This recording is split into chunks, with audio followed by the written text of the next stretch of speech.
pipeline down. Radio Iowa's OK Henderson has more. On Monday, the judge gave Energy Transfer Partners 30 days to shut down the pipeline that carries North Dakota oil. The pipeline runs 350 miles through Iowa on its way to Illinois. The company says the pipeline cannot be shut down and drained by August 5th, that the process will take 90 days. The company argues a shutdown will have serious consequences on a large number of innocent actors. It's seeking a delay in the shutdown order until the appeal is decided. Radio Iowa, I'm OK Henderson. This weekend promises to be a jam-packed one here in the Fort Dodge area, not only for musical events, but events with opportunities to give back to charitable causes. On Saturday night, the band Brutal Republic and River Hops Brewing will host the Reforge Initiative fundraiser at River Hops Brewing from 6 to 10 p.m. Musical acts include Brutal Republic and Chris Carr for a $10 donation. The fundraiser is an effort to raise money for scholarships. Here's Fort Dodge Fine Arts Association Executive Director Shelley Bottorff on how the scholarship program began. They have created 4 scholarships that they give to graduating seniors in the area from either senior high or St. Edmund. These 4 scholarships are in memoriam of 4 people from Fort Dodge who were either artists or musicians themselves or art enthusiasts and supporters. Bottorff went on to talk about another musical charitable event that is taking place on Sunday from 5 to 10 p.m. at the Fort Dodge Opera House, the Tracy Ernst Benefit Concert. Tracy has been battling non-Hodgkin's lymphoma. He has been in the music scene in Fort Dodge in the area for a long time. The Fort Dodge Opera House has donated their space for this event. For more information, go to either the Fort Dodge Opera House or the Fort Dodge Fine Arts Association Facebook pages. In games you heard on Sunny 99.7 and online at yourfortdodge.com last night, Fort Dodge baseball dropped both games of the doubleheader to Mason City at McNeil Field. Mohawks took game 1 9-0. Alex Gold a complete game on the hill, allowing 5 hits, shutting out the Dodgers, striking out 9. Mason City second baseman Connor Weeman with 6 RBIs, a 2-run double in the first, a grand slam in the 5th.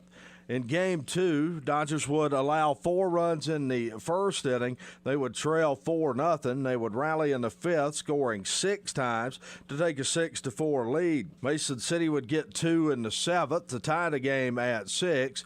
They would get 1 in the 8th when Connor Dalen would score to make it 7-6. Dodgers got the leadoff man aboard in their half of the 8th when Eli Ellsbecker doubled to start things off. They were unable to score Ellsbecker as he was thrown out at the plate to end the game as the Dodgers fell short 7-6. Mason Bachhoven had 3 hits for the Dodgers in game number 2.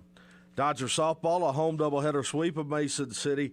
Dodgers took game 1 11-1-5 and game 2 13-3-6. Jalen Adams, the winning pitcher in game 1, her 15th win of the season. She also had 7 hits in the 2 games. Haley Wills, the win in game number 2 in the circle and had 3 RBIs in game 1. Dodgers have won 9 in a row. They're back at it tonight, taking on Class 4A's third-ranked team, ADM, on the road. Alcona baseball, a 13-3 win over Iowa Falls Alden in 5 innings. Bulldogs scored 9 in the 4th and 5th innings combined to stretch their lead. Tyler Mansky, 3 hits and 3 RBIs for Alcona. That's your Alpha Media News Update from the Jerry Sheeter Newsroom. I'm Rob Jones. Here's the AM 1400 KVFD weatherology forecast.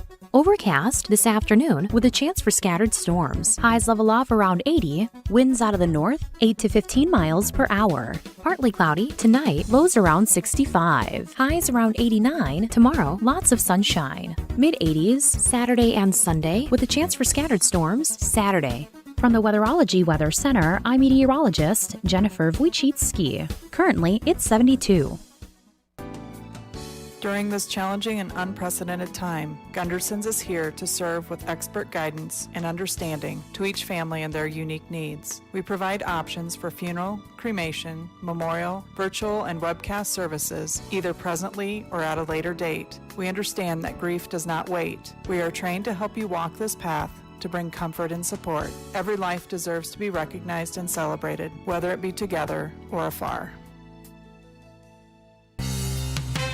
Come on over to Adventureland. You're gonna have a fun-filled day. Enjoy all of Adventureland's rides, shows, and attractions, including Bernie's Barnyard, the Phoenix, the Monster, and Adventure Bay. Fun for the whole family. 2 great parks, all for one low price. See our website for park and water park operation dates.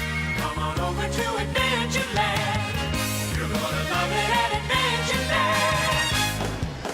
Adventureland. Michael Devine, the Doctor of Truth. Does anyone have anything they'd like to confess? That AM 1400 KVFD. That's right. If you have anything you want to confess, here's the place to do it. Just call 515-955-1400 and spill your guts. Oh, that'd be so good. The old radio drama days would be coming back. This is the time of week when we have someone from the Growth Alliance here, and we're glad to welcome, after a long hiatus, Jill Nelson. How are you, Jill?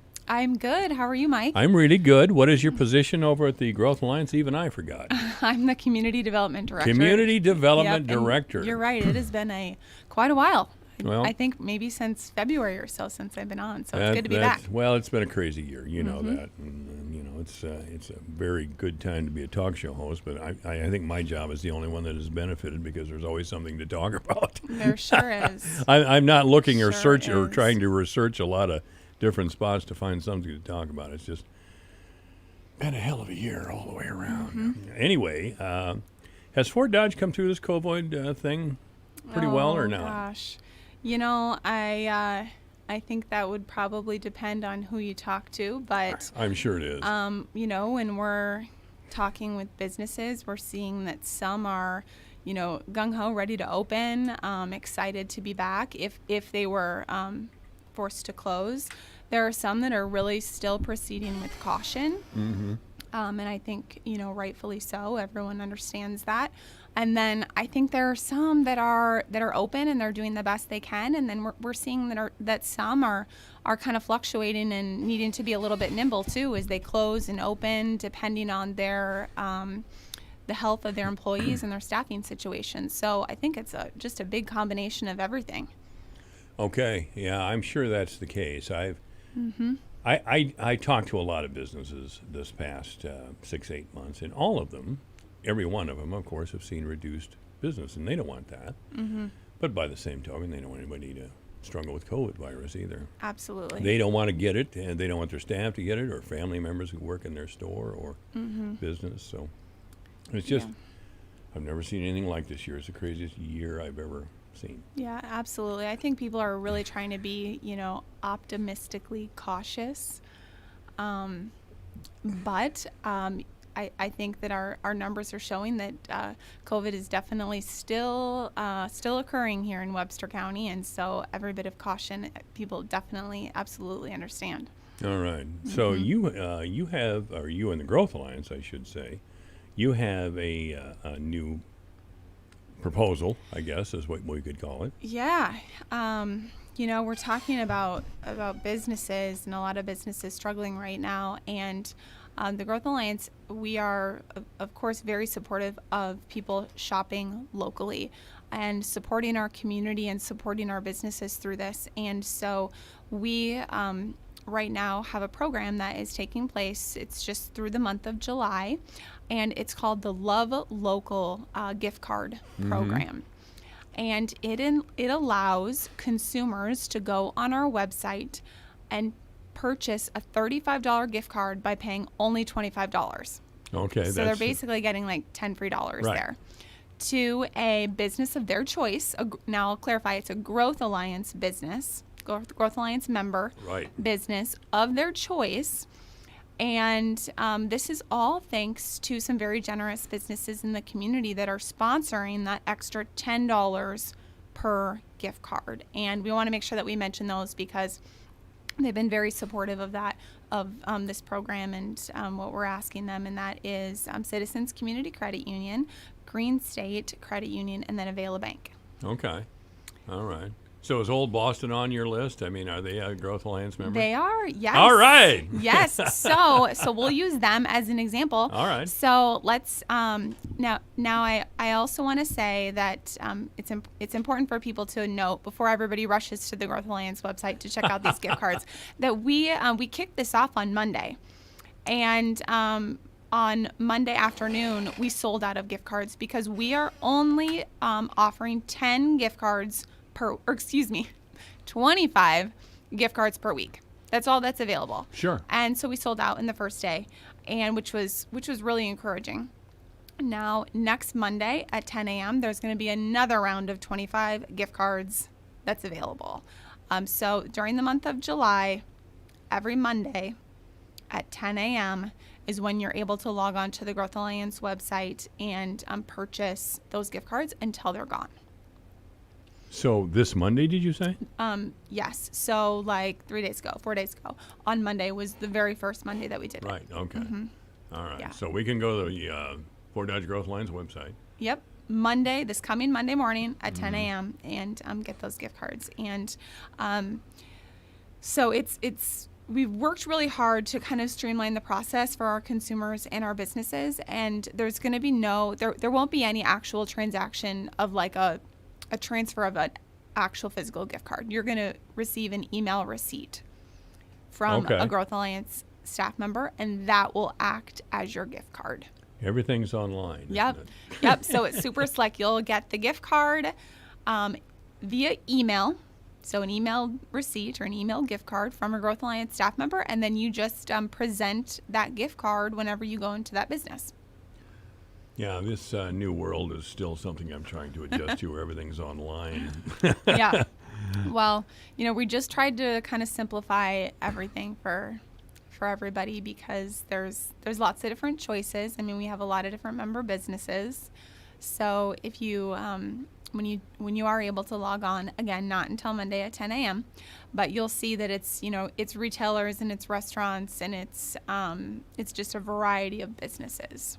It's just a what? A variety? A variety of our member businesses. Oh, great. Yeah. Okay, so it's not all restaurants then. Nope.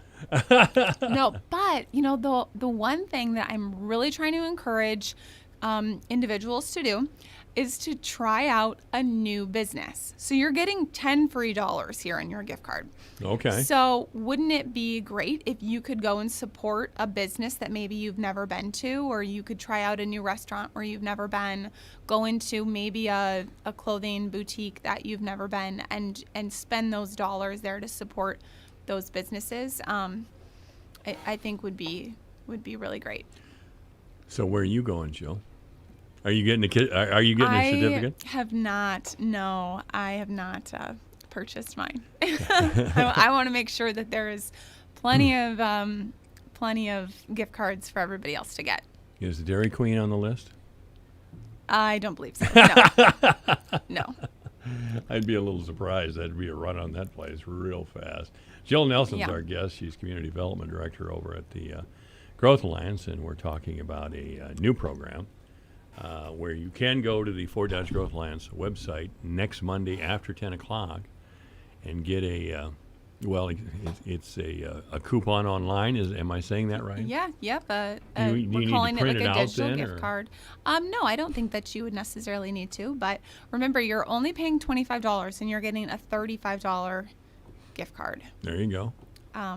So this is, I will say, I don't want to take credit for an idea that we didn't necessarily come up with. So this is something that several communities in the state of Iowa are doing to get more dollars back into their local economy. And so this is something that has been modeled across the state. Okay. And so well, you don't have to go the humility route with me, Jill. I'm fine. I'm fine with getting the deal in the first place. If somebody else thought of it, cool. Yeah.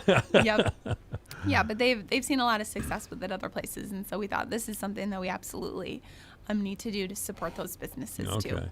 Yeah, this has again been a very strange year.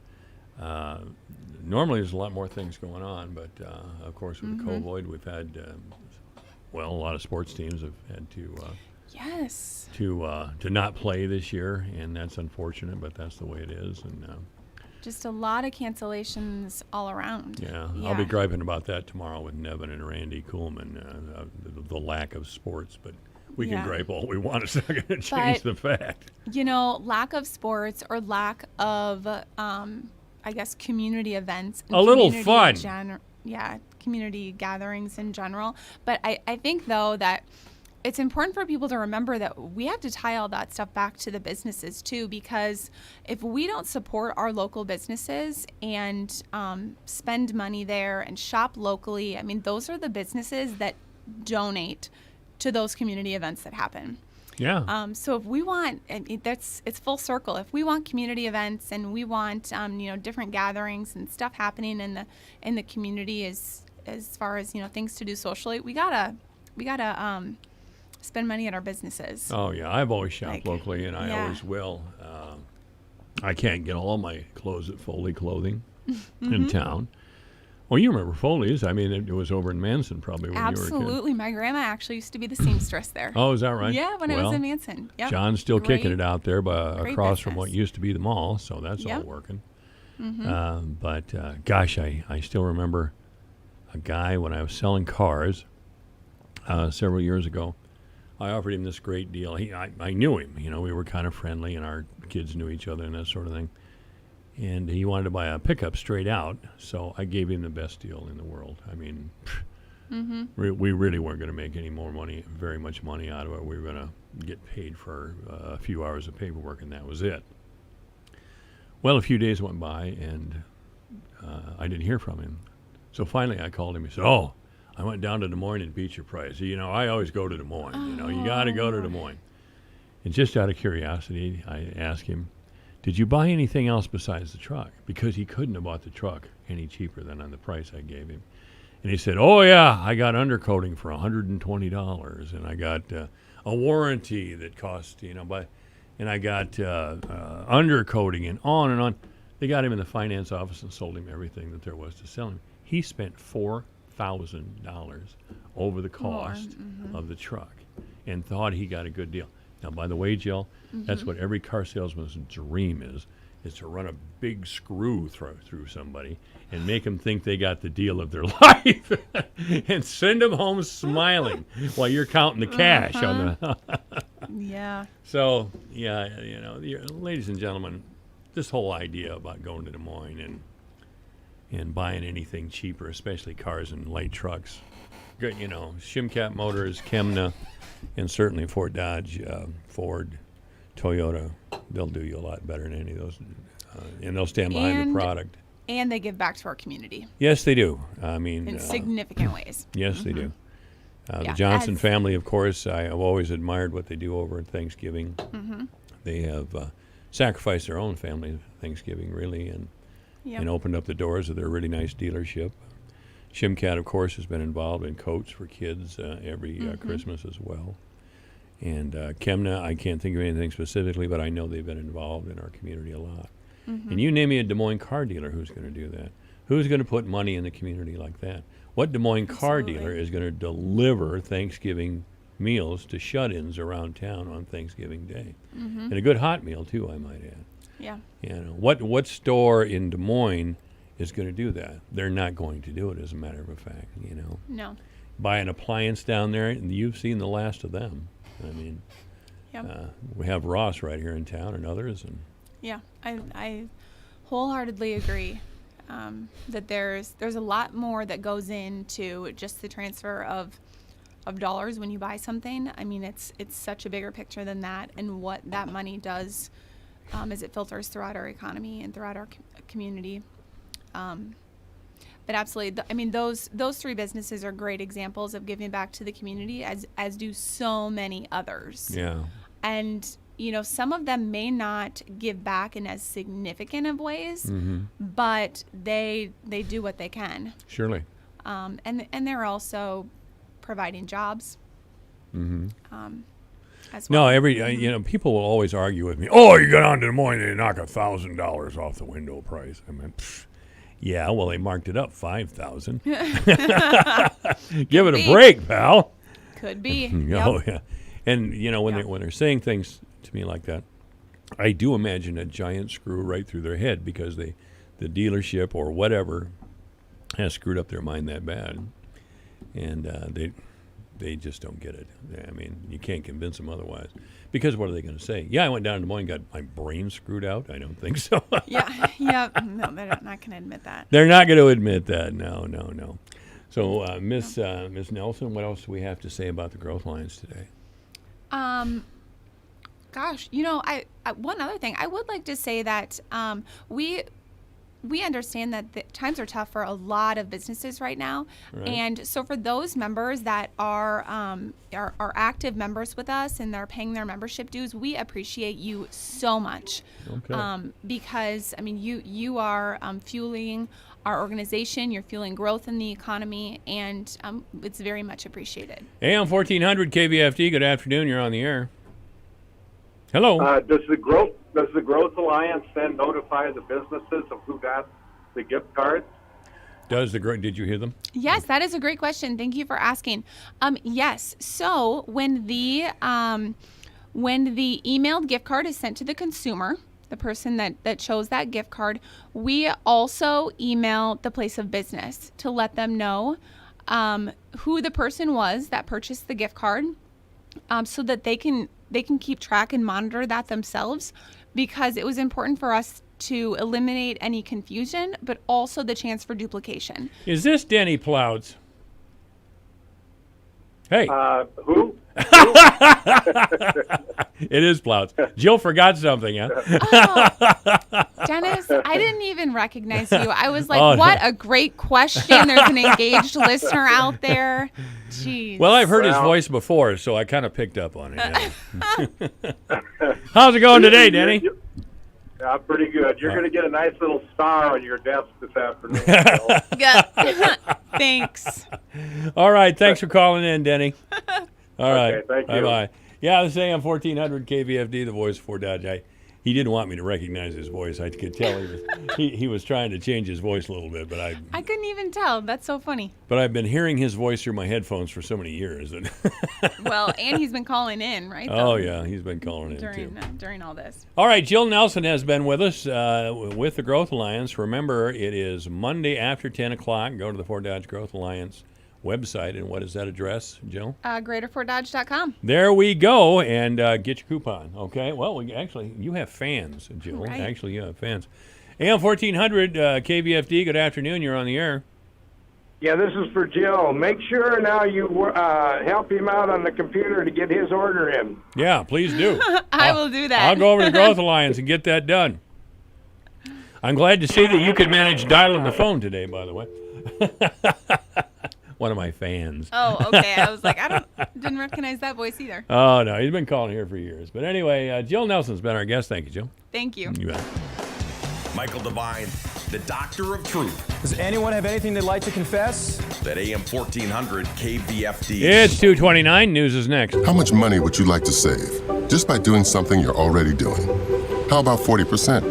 With Allstate, safe drivers can save 40% just by doing something they're already doing. Driving safe. That's right, 40% just by driving safe. Visit Allstate.com or call a local agent for a quote today and see just how much you can save when you drive safe with Allstate. Not available in every state. Savings vary and based on DriveWise and other safe driving discounts. Subject to terms, conditions, and availability. Allstate Fire and Casualty Insurance Company and Affiliates, Northbrook, Illinois. Precision ag is complicated, but Premier Crop Systems gives you solutions that make sense for your operation. We know every agronomic decision has an economic impact, and we're about improving your farm profitability. We're an extension of your farm. Our advisors know and treat you like family, learning each year together. Be empowered to get the most out of your field through data-driven decisions. We want to meet your goals and help you increase efficiencies and maximize profits, because your success is our success. Contact Premier Crop Systems today at premiercrop.com. Connect to this radio station from all across the country. Take us to the gym, shopping. How about a road trip? Listen to us now on the free iHeartRadio app. You'll never miss a moment with your favorite radio station. Download the free iHeartRadio app and search for this station so we can go wherever you want us to. Your news, your town, your station. KVFD News when it breaks. From the Jerry Sheeter Newsroom, I'm Rob Jones. A motorcycle accident Wednesday night here in Webster County has resulted in a fatality. The accident occurred on 290th Street near Lehigh Wednesday night when a man riding a motorcycle lost control at a curve and crashed. He was pronounced dead on the scene. The identity of the man has not yet been released. Investigators say the man was alone on the motorcycle. The company that runs the Dakota Access Oil Pipeline is appealing a federal judge's order to shut the pipeline down. Radio Iowa's OK Henderson has more. On Monday, the judge gave Energy Transfer Partners 30 days to shut down the pipeline that carries North Dakota oil. The pipeline runs 350 miles through Iowa on its way to Illinois. The company says the pipeline cannot be shut down and drained by August 5th, that the process will take 90 days. The company argues a shutdown will have serious consequences on a large number of innocent actors. It's seeking a delay in the shutdown order until the appeal is decided. Radio Iowa, I'm OK Henderson. This weekend promises to be a jam-packed one here in the Fort Dodge area, not only for musical events, but events with opportunities to give back to charitable causes. On Saturday night, the band Brutal Republic and River Hops Brewing will host the Reforge Initiative fundraiser at River Hops Brewing from 6 to 10 p.m. Musical acts include Brutal Republic and Chris Carr for a $10 donation. The fundraiser is an effort to raise money for scholarships. Here's Fort Dodge Fine Arts Association Executive Director Shelley Botorf on how the scholarship program began.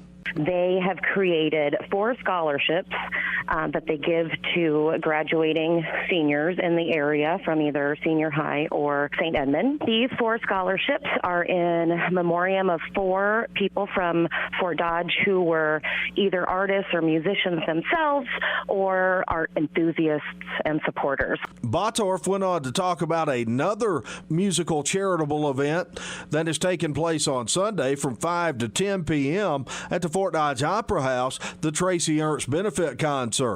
Tracy has been battling non-Hodgkin's lymphoma. He has been in the music scene in Fort Dodge in the area for a long time. The Fort Dodge Opera House has donated their space for this event. For more information, go to either the Fort Dodge Opera House or the Fort Dodge Fine Arts Association Facebook pages.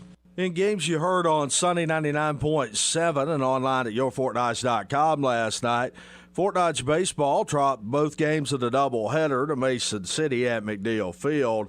Mohawks took game 1 9-0. Alex Gold a complete game on the hill, allowing 5 hits, shutting out the Dodgers, striking out 9. Mason City second baseman Connor Weeman with 6 RBIs, a 2-run double in the first, a grand slam in the 5th. In Game 2, Dodgers would allow 4 runs in the first inning. They would trail 4-0. They would rally in the 5th, scoring 6 times to take a 6-4 lead. Mason City would get 2 in the 7th to tie the game at 6. They would get 1 in the 8th when Connor Dalen would score to make it 7-6. Dodgers got the leadoff man aboard in their half of the 8th when Eli Ellsbecker doubled to start things off. They were unable to score Ellsbecker as he was thrown out at the plate to end the game as the Dodgers fell short 7-6. Mason Bachhoven had 3 hits for the Dodgers in game number 2. Dodger softball, a home doubleheader sweep of Mason City. Dodgers took game 1 11-1-5 and game 2 13-3-6. Jalen Adams, the winning pitcher in game 1, her 15th win of the season. She also had 7 hits in the 2 games. Haley Wills, the win in game number 2 in the circle and had 3 RBIs in game 1. Dodgers have won 9 in a row. They're back at it tonight, taking on Class 4A's third-ranked team, ADM, on the road. Algona baseball, a 13-3 win over Iowa Falls Alden in 5 innings. Bulldogs scored 9 in the 4th and 5th innings combined to stretch their lead. Tyler Mansky, 3 hits and 3 RBIs for Algona. That's your Alpha Media News Update from the Jerry Sheeter Newsroom. I'm Rob Jones. This is AM 1400, KVFD, the voice of Fort Dodge. It's 2:35. First of all, in the weather forecast, 71 degrees. That's as cool as it's been for a couple of weeks, I think. More rain this afternoon. Our high will be 80 overnight. Some showers, partly cloudy, low 65. Tomorrow, sunny with a high of 90. On Saturday, a slight chance of rain. Otherwise, sunny with a high of 85. On Sunday, sunny with a high of 85. Monday, sunny with a high of 90. Tuesday, a chance of rain and a thunderstorm, mostly sunny with a high of 90. On Wednesday, a 40% chance of a thunderstorm. We'll have a high on Wednesday of a high 86 degrees. Right now, 71 degrees at AM 1400, KVFD, the voice of Fort Dodge. Obituaries this hour brought to you by Gunderson Funeral Home and Cremation Services at 1615 North 15th Street, Fort Dodge. You may contact Gunderson Funeral Home and Cremation Services by calling 515-576-7128 or online at www.gundersonfuneralhome.com. Tricia Larson has died. Tricia A. Larson, 55 years old, of Fort Dodge, died on Tuesday at her home. There will be a memorial service for Tricia A. Larson, 55, and that'll be held at a later date. Arrangements have been entrusted to Gunderson Funeral Home and Cremation Services. Obituaries this hour brought to you by Gunderson Funeral Home and Cremation Services at 1650 North 15th Street, Fort Dodge. You may contact Gunderson Funeral Home and Cremation Services by calling 515-576-7128 or online at www.gundersonfuneralhome.com. It's 2:36 at AM 1400, KVFD, the voice of Fort Dodge, 71 degrees, a little rain. With a look at the closing market report, here's Dwayne Murley. Here's a look at how the markets closed today. July corn up 3 cents at $3.51 1/4. September up 2 1/2 at $3.48 3/4. December corn up 2 3/4 at $3.57. March up 2 1/4 at $3.66 3/4. July soybeans up 3 1/2 at $8.98 1/4. August up 4 at $8.96 1/2. September up 4 1/2 at $8.95 1/4. November beans up 4 1/4 at $9.01 1/2. July wheat closed up 8 3/4 at $5.26 1/4. Soybean meal up $3.50 a ton at $2.95 August live cattle up a dime at 99 1/4. October up 42 at 103.92. August feeder cattle up 47 cents at 134.52. September up a half a dollar at 136.17. July lean hogs closed up $1.80 at 45.85, and August lean hogs up $2.27 at 50.22. I'm Dwayne Murley. From the Jerry Sheeter Newsroom, I'm Rob Jones. A motorcycle accident Wednesday night near Lehigh resulted in the death. If you're currently hiring, you face new difficulties. HousingWire could relate. They needed to hire a reporter, so they turned to ZipRecruiter and found Alexandra Roja. ZipRecruiter matched Alexandra to HousingWire's reporter job because she was a great fit for the role. HousingWire received her application only 4 hours after they posted the job, and just a few weeks later, Alexandra was hired. See how ZipRecruiter can help you hire. Try it now for free at ZipRecruiter.com/free. That's ZipRecruiter.com/free. Take control of your tarp and upgrade your manual tarp system to electric with a Rolltech electric tarp conversion by AgriCover Inc. Save time and increase productivity by tarping on the go. This system operates with the convenient push of a button, keeping your driver inside the cab and out of dust, rain, and harm's way. Upgrade your existing tarp to electric today to stay protected, clean, and on schedule. For more information or to find a dealer near you, call 1-800-233-4655 or visit rolltechelectric.com. Time's running out to win $7,000 a week for life from Publishers Clearinghouse. Enter now at PCH.com and you could win $7,000 a week after week, for life. Don't miss your chance to win, because $7,000 a week for life is ready to be awarded on August 31st. Go to PCH.com and enter before it's too late. That's PCH.com. Better hurry if you want the next big winner to be you. Enter now at PCH.com. Entries due 8/26. No purchase necessary. Void where prohibited. Divine Intervention is online at yourfortdodge.com, on Twitter at JMike1400. The coronavirus pandemic has highlighted issues in the food supply chain. I'm Julie Harker with Healthy Living on Brownfield.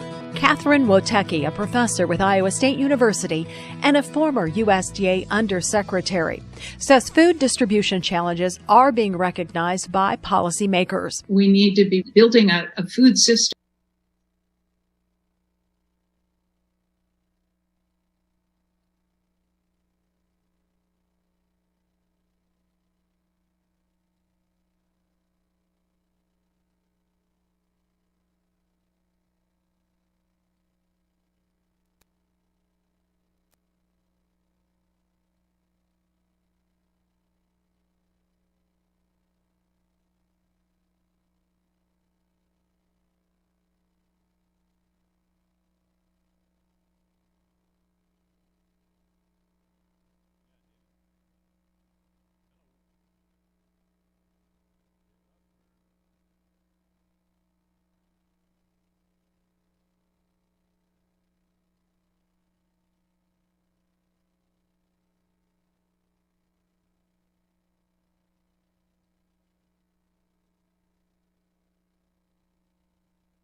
I'm here now. How are you? All right, man. Glad to hear it. Are you staying on until 3:30, or are you just going to 3?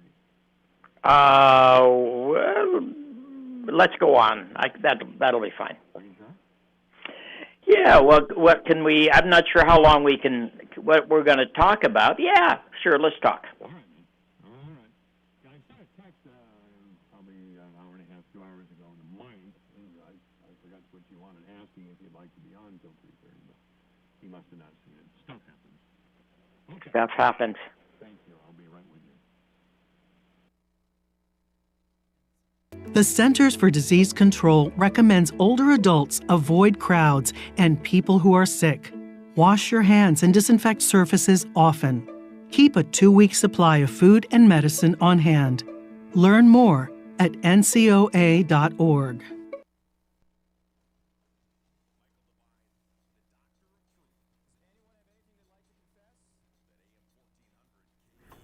And joining us now is David Osterberg. He is the co-founder of the Iowa Policy Project, a group in Iowa City who is dedicated to research-backed information they hope will affect public policy. And, of course, David is a brave man and a persistent man. He's been on this radio station for several years, knowing as I do that reason and fact are usually absent from politics completely. So there we go. David, how are you doing today? I'm good, and I got a lot of facts for you today. You got facts for me today. Okay. Now, your group hasn't been called racist for any reason down there. I saw the UNI writing program was declared racist, but the Iowa Policy Project has avoided that so far. So far, I mean, we're not real good on having people of color among us. Well, that's, I see a lot of white people there. That disturbs me greatly. So, maybe we'll have to do something about that. I don't know. All right. But mainly we're old guys. Yeah, I know that. You're older men. How old is Colin Gordon? He looks. He didn't look that well. He's old. Probably the students look at him and see him as old, I suppose. Probably no. I think he's in his 50s. I don't know how old Colin is. Well, anyway, David Osterberg and the others at the Iowa Policy Project rarely approach me with climate change anymore, even though that's kind of David's hot button, because my hot button is working people. So is that what we're talking about today? Well, it is. I mean, it could be, but everything I talk about has something to do with working people, including climate change. Remember, when we talk climate change, I talk about how good those jobs are putting up wind turbines. Oh, yes, definitely. I agree with you, but once they're up, what do these guys do? Yeah, well, there aren't as many jobs associated per kilowatt hour produced as some other things. That's right. But when you think about a gigantic power plant, it might have a crew of hundreds, but it's also really, really big. So per kilowatt hour, I don't know. Yeah, might be similar. Well, I've been reading a lot about the future of work in the world. In 15 years, this is according to the Wall Street Journal, in 15 years, 30% of the jobs that we do now will be done by automation or technology. They'll be gone. Yeah. And that trend is just supposed to continue on and on and on. I have several books at home by futurists and people who study work and work today and work in the future and what the future world of work will be like. And it's I don't think people know what's coming. Well, when there were a lot of Democrats running for president, we had Yang. Yeah, there. I love a guy. Give $1,000 a month to everybody because of the reason you just spoke. Yeah, but we had to have Joe Biden. By the way, do you think, and you're an older man as I am, do you think Joe Biden wears adult diapers? Because I think he does. He's just got that look on his face that, oh, yeah, okay, I thought I had to go, but I don't. I'm safe, so I'm going to continue the speech, No, I mean, he's certainly an older gentleman. Yes, he is. But, we have an older gentleman who's also the president right now, and he's kind of Joe Biden couldn't hide his adult diapers as well as Trump could, Well, Trump is just kind of big and heavy, he could have a lot of diaper there. Yeah, this is dark humor and morbid and probably not that funny, but we're looking at a couple of guys that could die in office. For God's sake. I mean, Trump, he gets all blown up like a giant bullfrog, and he's heavy and out of shape, and he could die. I mean, he's 74 years old, something like that. Yeah. And Joe looks like, well, nobody's home. Well, Joe looks really good in sunglasses, though. He wears them all the time, and he has for years, hasn't he? Yeah, I think. He likes that stuff, man. He likes that. Hey, the aviator shades from the 60s, too, the classic look from the 60s. I like it. Well, it might have been your look back when you were a rock and roller. It still is, buddy. I still have 3 or 4 pairs of aviator shades around. I tried to go for the wraparound look, but I keep. You're old enough to remember this. I started to look like the Silva Thin man. Remember Silva Thin cigarettes, and they had these guys that were with these wraparound glasses and black and white, and that was their advertising guy in magazines and everything. It looked, you were more like Marlboro, right? Yeah, I was more the Marlboro man, living out here in Iowa. The Silva Thin man was, I don't know, he looked creepy. I think they were trying to do a James Bond thing, but it just didn't work out. Must not have, because Silva Thin cigarettes disappeared pretty fast, so that was it. Well, a lot of cigarettes have disappeared, and that's not a bad thing. Well, yeah, they should have disappeared in my life about 10 years earlier than they did, because I have a terrible cough. Yeah. Well, I'll tell you. I can, with the COVID virus, everybody runs when I cough, for God's sake. That's right. How to become unpopular. Yeah, how to be winding up by yourself in the parking lot, just. So anyway, we have something from Colin, or what do we have? Yeah, we do. And Colin, first of all, Colin is a professor of history at the University of Iowa. Okay.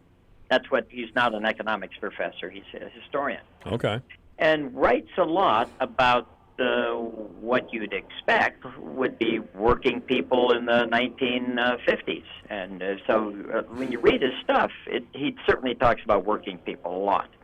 And what started him off, and we do conversations twice a week, the IPP people do, and kick around ideas. And so when the original idea was, well, here's the governor.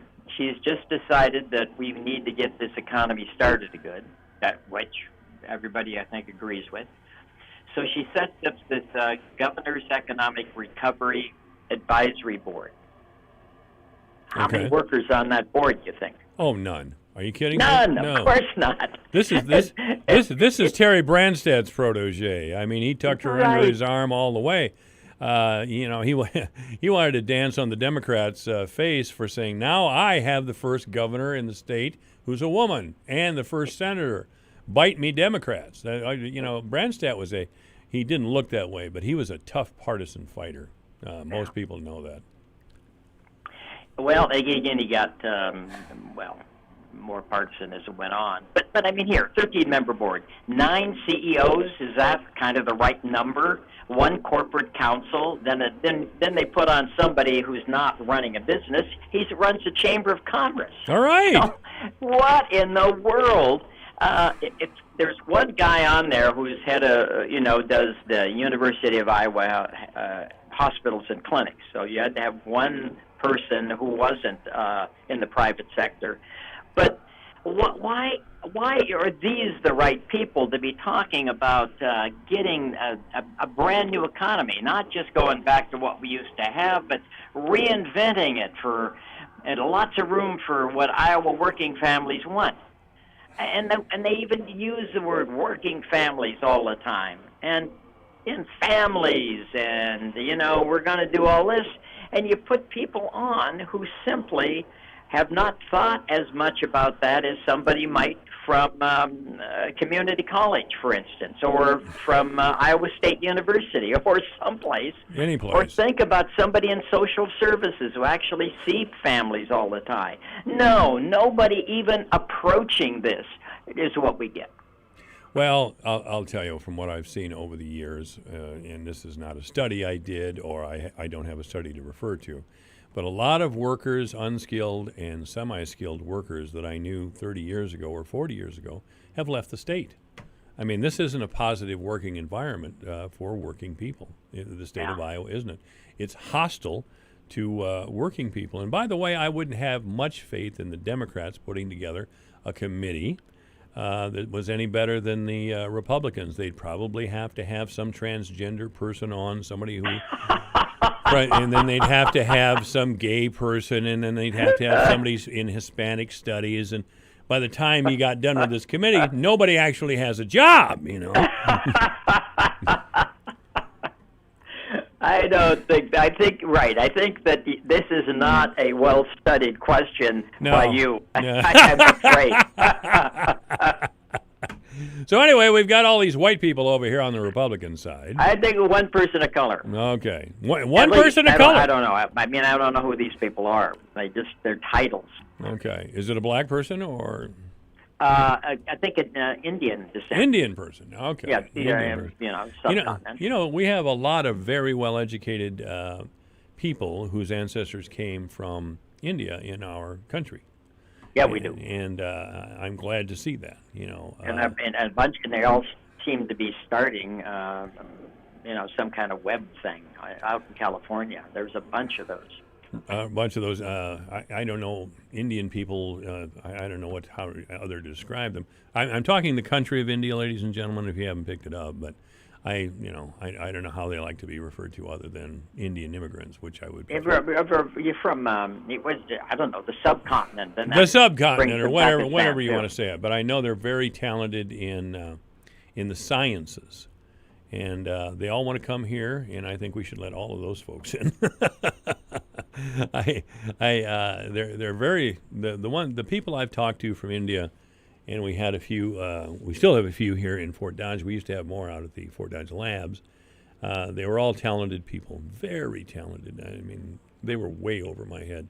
And don't say it doesn't take much to go way over my head either. It's just why would I say that? I know. But, they were, those type of immigrants, boy, we should welcome them, I'll tell you. Yeah, okay. Here, first of all, you put together this committee, and they're supposed to do things like figure out how we can be modern and family-friendly and all of that kind of stuff. But there's nothing there that does anything for families. And then you find that she has a bunch of money, our governor does. It's $1.25 billion with a B. And now it's really restricted on what the money can be used for. You know, the people in Congress didn't want governors to go crazy. But $490 million of that just goes into the unemployment trust fund. And she does that so that if the thing begins to run out of money, you don't just increase the table and move to the next level. So some people who didn't have to pay unemployment taxes do. It's just totally for businesses. There's no question that is simply a bailout for business. Now, couldn't the money have been used for a few other things that might be good for families, especially when they keep talking about we're going to make this such a good place, this state such a good place for families, or else to modernize and restructure the economy. Education, healthcare systems, workforce, the quality of life. Well, come on, let's do some quality of life stuff and make Iowa the kind of state where, working people who want to really get ahead don't have to move to Minnesota. Well, I wouldn't move to Minnesota. Yeah, well. No, I just wouldn't do it. I go to Wisconsin. You lived in Wisconsin, wouldn't you? I did. I lived in Wisconsin a long time. I will not be referred to as a golden gopher. Yeah. Just not going to happen. Well, Cheesehead, that better? Yeah. Actually, I used to go to this little place in La Crosse. Now, La Crosse, Wisconsin's a really great little town, about 50,000, 60,000.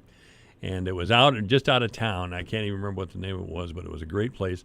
Some University of Wisconsin La Crosse music people would play out there on the weekends, and they'd play little funny songs, and in Wisconsin songs, and after each one, they would turn to their drummer, who was a great big guy, played football in college, and he was a UW lacrosse instructor in something, but he always wore one of those doggone cheesehead hats. And they would all start yelling at him, "Cheesehead, cheesehead," and he'd take his hat off and wave to the crowd. I guess you had to be there, and you had to have several beers. I don't know. It's just, I guess that's what you had to do. But it was a lot of fun. Yeah, it reminds me of a group I used to follow. Forgetting their name now, but one of their great songs was "There's No Norwegians in Dickeyville." That was a celebration, huh? It was a great song, and they'd always, by the time they'd get to it, I mean, I was one of these followers, so by the time they got to it late at night, everybody would sing with them because everybody knew the song. They had their own thing going on up there. The Goose Island Ramblers. That's the name of them. The Goose Island Ramblers. Yep, I don't know where I pulled that out of, but. Yeah, well, that sounds like from the long ago. There's no All right, hey, well, let me complain some more about the government. Please do. Please do. 400 million. Well, I mean, first of all, what have they done to for the people who were working in these terrible meatpacking plants, where so many people became infected? Are we, beefing up OSHA? We have a state Occupational Safety and Health Administration. So we could certainly make sure that businesses were safer. No, what they do instead is they grant immunity to any kind of liability for what these companies did to workers. Well, yeah. How is that family friendly? Well, it's not, of course. You can say family friend. You can say it's family friendly if you run over a guy in the street, I suppose. But it's absolutely none of those things. I mean, it's just marketing. It's a marketing phrase. We're family friendly. We're not going to do anything for your family at all. It's really Orwellian at times to listen to these different parties. And I know the Democrats will do it, but to say these things are family friendly, yeah, right. I mean, I guess everyone thinks we're morons. That's the only thing I can think of. I don't know.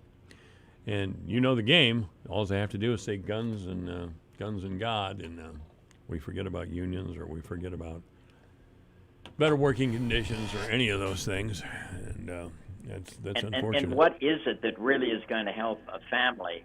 Is it stuff like that? It's trying to figure out how people get paid medical leave, for crying out loud. What a country where if you don't go to work and you're sick and you have a chance of infecting everybody else, you have to go anyway because otherwise you won't have a paycheck. Sure. What a stupid system that is for anybody's family or any economy. Is that one of the things addressed by the governor? Nope. No place there. Well, I don't have any faith in our political system. I really appreciate you getting on the air with me every week all these years to listen to my cynicism. But, the Democrats, for God's sake, push all these weird issues. First of all, why are they screaming about guns all the time? I know there's deranged people out there, and there have been some horrific massacres. They turn my stomach, as they turn everyone's stomach. But there has to be a better way we can get together on something like that. And focus on the economy. Ever since Bill Clinton, we haven't had a Democrat that focused on the economy. And Bill Clinton, by the way, is the leader of the pack. We're going to have to go. David Osterberg will be back after the news. It's Everything Digital on the Kim Komando Show every Saturday from 11 to 2 on the voice of Fort Dodge, AM 1400, KVFD, Fort Dodge.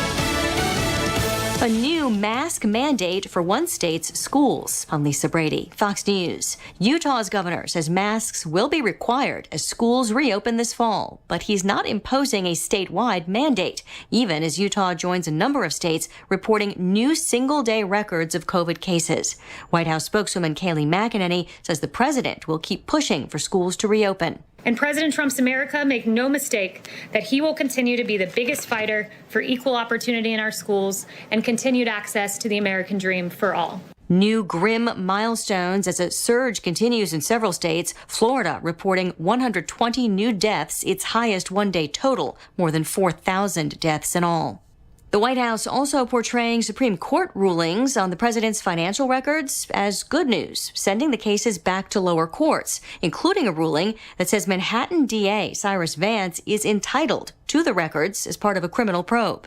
The Vance majority laid out a roadmap for the president. The Vance majority said the president has the right to challenge the subpoena on any grounds permitted by state law, be it bad faith or undue burden or breadth. But House Speaker Nancy Pelosi says the rulings show the president is not above the law. The path that the Supreme Court has laid out is one that is clearly achievable by us in the lower court, and we will continue to go down that path. Several congressional committees want access to the president's records, including his tax returns.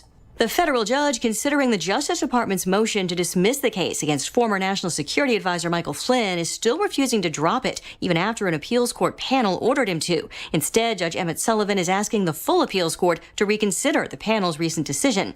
Flynn had been trying to take back guilty pleas for lying to federal agents when the Justice Department stepped in and said he never should have been questioned. America is listening to Fox News. Hello? Hello, Mr. Crane. I'm calling about today's appointment. The tree is scheduled to fall on your RV at 2:14 today. Any way we can reschedule? We're really enjoying our trip. Oh, I'm sorry, but that's our only opening. Can it just be a little tree? Let me check. No, sorry, our file says it's a huge one. RV owners can't schedule when things go wrong on the road. That's why there's Progressive, a leader in RV insurance. Is it 2:14 p.m. or a.m.? You know, I'm not sure. Can I put you on a brief hold?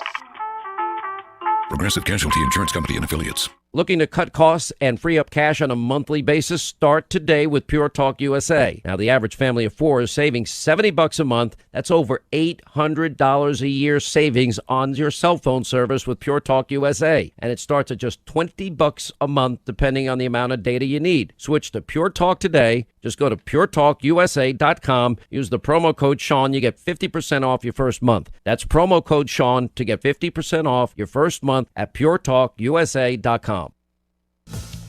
An arrest in a crash at a protest.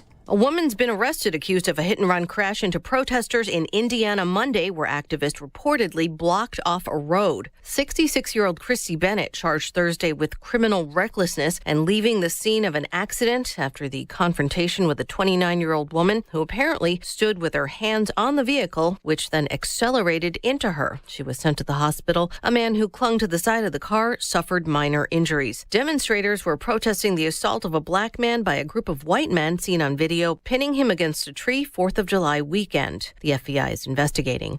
Lillian Wu, Fox News. President Trump is ruling out renaming military bases named after Confederate leaders, but the top U.S. general is not, telling a House panel the military needs to take a hard look at symbols of the Confederacy, including names and statues, and that he's recommended a commission to study the issue.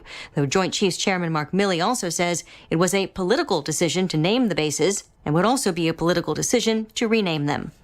Even lotteries aren't immune to the economic impacts of coronavirus, but it's not all bad. Texas, Arkansas, Montana, and several other states enjoying a boost in lottery sales, with people stuck at home plunking down cash on scratch-off tickets. But lottery officials point to other states like Oregon and Massachusetts experiencing a drop in revenue, even though states don't rely on money from lotteries to make up a bulk of their bottom line. That money does go a long way for specific programs like education, environment, or veterans programs. Past studies show an uptick of playing the lottery when unemployment rises, but that's not the case in every state. Delaware sales are down nearly $40 million, mostly due to the closure of casinos with video poker and table games, while states like Virginia and Maryland are now on the rise again after going through a drop. CJ Papa, Fox News.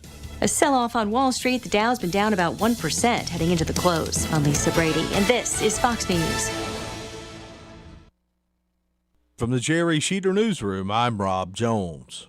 A motorcycle accident Wednesday night near Lehigh resulted in the death of a Webster County man.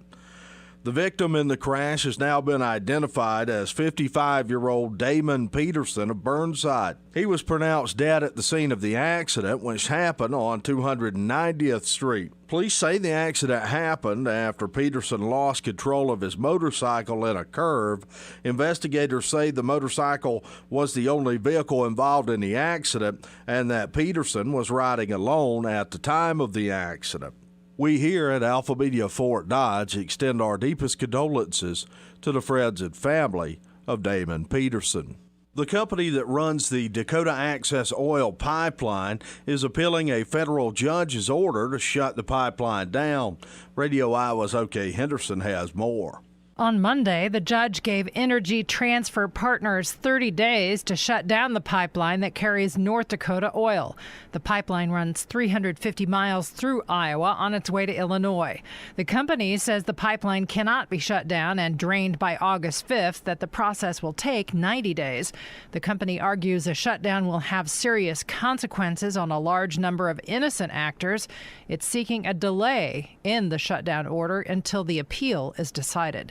Radio Iowa, I'm O.K. Henderson. This weekend promises to be a jam-packed one here in the Fort Dodge area, not only for musical events, but events with opportunities to give back to charitable causes. On Saturday night, the band Brutal Republic and River Hops Brewing will host the Reforge Initiative fundraiser at River Hops Brewing from 6 to 10 p.m. Musical acts include Brutal Republic and Chris Carr for a $10 donation. The fundraiser is an effort to raise money for scholarships. Here's Fort Dodge Fine Arts Association Executive Director Shelley Botorf on how the scholarship program began. They have created 4 scholarships that they give to graduating seniors in the area from either senior high or St. Edmund. These 4 scholarships are in memoriam of 4 people from Fort Dodge who were either artists or musicians themselves or art enthusiasts and supporters. Botorf went on to talk about another musical charitable event that is taking place on Sunday from 5 to 10 p.m. at the Fort Dodge Opera House, the Tracy Ernst Benefit Concert. Tracy has been battling non-Hodgkin's lymphoma. He has been in the music scene in Fort Dodge in the area for a long time. The Fort Dodge Opera House has donated their space for this event. For more information, go to either the Fort Dodge Opera House or the Fort Dodge Fine Arts Association Facebook pages.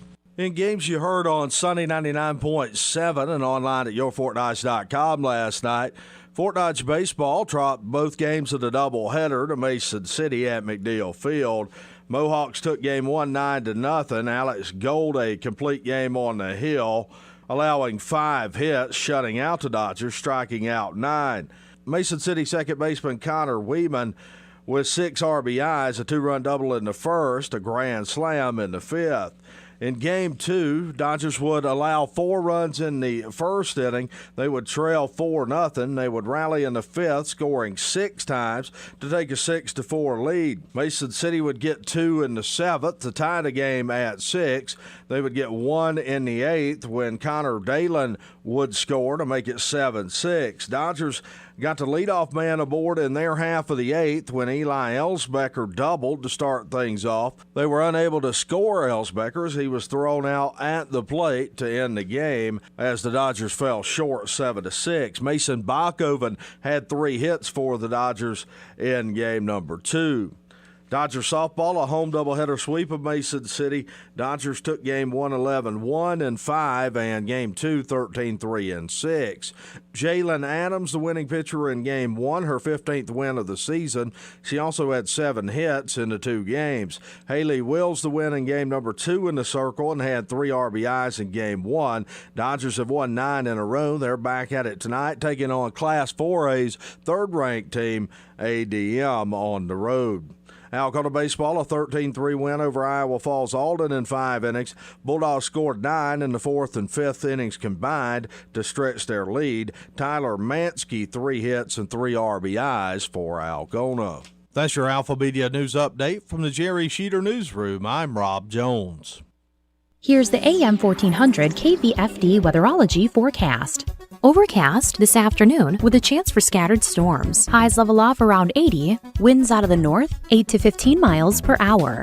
Partly cloudy tonight, lows around 65. Highs around 89. Tomorrow, lots of sunshine. Mid-80s Saturday and Sunday with a chance for scattered storms Saturday. From the Weatherology Weather Center, I'm meteorologist Jennifer Wojcicki. Currently, it's 71.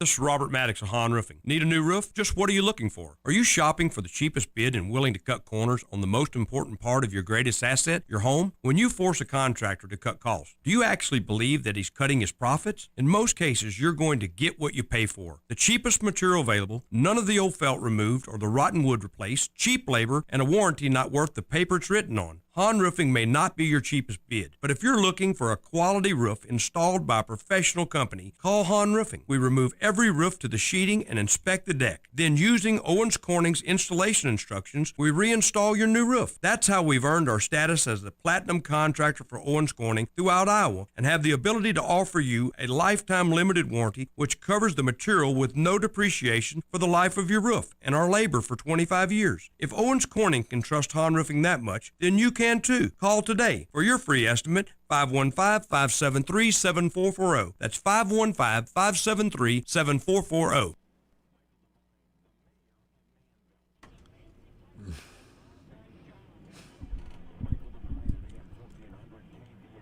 And joining me once again is David Osterberg of the Iowa Policy Project. How are you, David?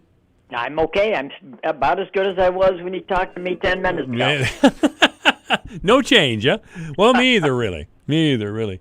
You know, by the way, ladies and gentlemen, David and I have been talking about the governor's business council, or what is it called here? Anyway, I just put that on my Facebook page. And you'll see it because it's a piece by Laura Bellin of Bleeding Heartland, who I've had on the air several times. And she is a complete liberal, that's for sure. But I'll tell you, Laura is the best sourced reporter in the state of Iowa as far as I'm concerned. She will, while she's writing an article, give attribution where she found this information. She's not somebody who makes broad general claims that you're just supposed to accept. She will reference every point that she makes, which I think is to her considerable credit. I don't believe as she does it all, but I have great respect for her ability. Anyway, what Dave and I have been trying to talk about, I've been checking around mainly, what Dave and I have been trying to talk about is this Bleeding Heartland post, and it's on my Facebook page at AM 1400, KVFD, the voice of Fort Dodge. It points out that the governor recently made a decision with respect, and I believe we mentioned this just before the news, with respect to the state's $125 billion allotment of federal aid from the Coronavirus Relief Fund, which was to dump $490 million, 40% of the total, into the state's unemployment insurance trust fund. There's no reason, as the article says, to use COVID-19 relief funds for that purpose, which simply protects employers from any increase in unemployment insurance taxes. The federal share of such taxes funds a built-in system of low-interest federal loans for that purpose. Most other states are taking that route. So this is just politics. I mean, yeah, well, it is. And Colin, and I totally agree with you when you talk about Laura Bellin. She's really thorough. And so is Colin Gordon. I mean, he's a historian. You have to be really accurate if you're in academia. You don't get paid that much, but you have to be accurate. That $1.25 billion, mostly it would go out, and that's Iowa's share. We didn't get cheated on our share. We got the right amount out of this huge sum. But oftentimes some would go to any city in the state above $500,000. Well, how many cities in Iowa are above $500,000? So that would be none. I would say that's the right answer. And so here it is. The money was supposed to get out and do things that weren't done because of COVID-19 or made worse by COVID-19, and it just doesn't seem like this is what you'd be doing with the money. First of all, it didn't go to Des Moines or Cedar Rapids because they're not big enough. No. So, but still, she can pass it on to local governments and may yet do that because they've had a lot of extra expenses like you'd expect they would, just like the state would. But so far, none of that money's gone there. She did, since Colin wrote his article, put $50 million into mental health, which was a really good idea. And that does help out counties because that's where mental health is done in the state of Iowa. It's mainly a responsibility of your county, not of the state government. You know, as the most recent census, Polk County had 490,000, so all we have to do is incorporate the county into a city, and we're almost there. So and find 10,000 people. And find 10,000 more people. That's right. But I don't think that's going to happen either. So there you go. David Osterberger of the Iowa Policy Project is our guest. But yeah, there's it's these things. Some of you, like me, may cuss the Des Moines Register for its West Coast type approach to politics, and sometimes the Des Moines Register seems to have lost touch with the state of Iowa. So it's good that we have people like Laura Bellin around, Abramovich, who left the Register. I think, what is the name of the business? Capital Dispatch. Capital Dispatch, yeah, she's over there. So, if it wasn't for Laura Bellin and some of these other people, and I'm not pointing them out just because they're liberals, I'm certainly not doing that at all. But if we didn't have somebody thoroughly covering these little these attempts to hide what's really going on, because that's what it is. Governor Reynolds doesn't want you to know any of this, and the Register will not make a big deal out of it. The Gazette sometimes will not make a big deal out of it, and that's unfortunate. But Laura Bellin will, and others will, and I will, for that matter. Otherwise, we would have no idea that this was going on. And again, this is just politics. I mean, Terry Branstad lived with Iowa beef packers. I mean, he was Mr. Pork. I mean, that's how we got this way. And the Republican Party, really, as I've said several times, is about protecting large privately held wealth, and that's what you're seeing here with Governor Reynolds. End of story. I mean, I guess I'm babbling a little bit, but that's just the end of story. Well, and again, and once in a while you want to have evidence for what Mike Devine says, and we are giving you evidence that that's correct. That's right. Well, I've been caught before, believe me. There's a group of people out there that pays real close attention to me. I'm not saying my audience is huge, but there's a few out there that fact check me. And that's okay. And they've caught me before saying something that I can't substantiate. And that's fine. It makes me better. The local newspaper is not going to tell you anything, but what's on sale at Fairway this week? They're not going to do it. So, Fort Dodge and Webster County and the surrounding area have to have some sort of real information. And maybe I'm not the best guy in the world to do that, but I'm trying, David. I think when we're on together, I kind of like the information. There we go. We've been on together for, I don't know, like years. 7 years? Oh, at least.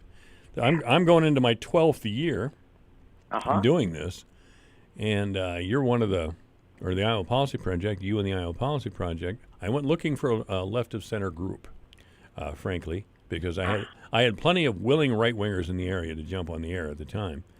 And I needed some balance, so I found you guys and talked to Mike, and then I talked to you, and gosh, I bet that's been closer to 10 years, David. Maybe closer to 10. Wow. Yeah, how time flies. It really does. It really does. And I hope we've accomplished something. I don't. I do. Yeah, well, and getting back to this, how the governor decides to use her money.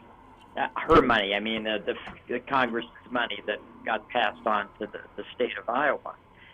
You could have worked on unemployment insurance because in the state of Iowa, if you get unemployed, what are your chances of getting unemployment compensation, a weekly check?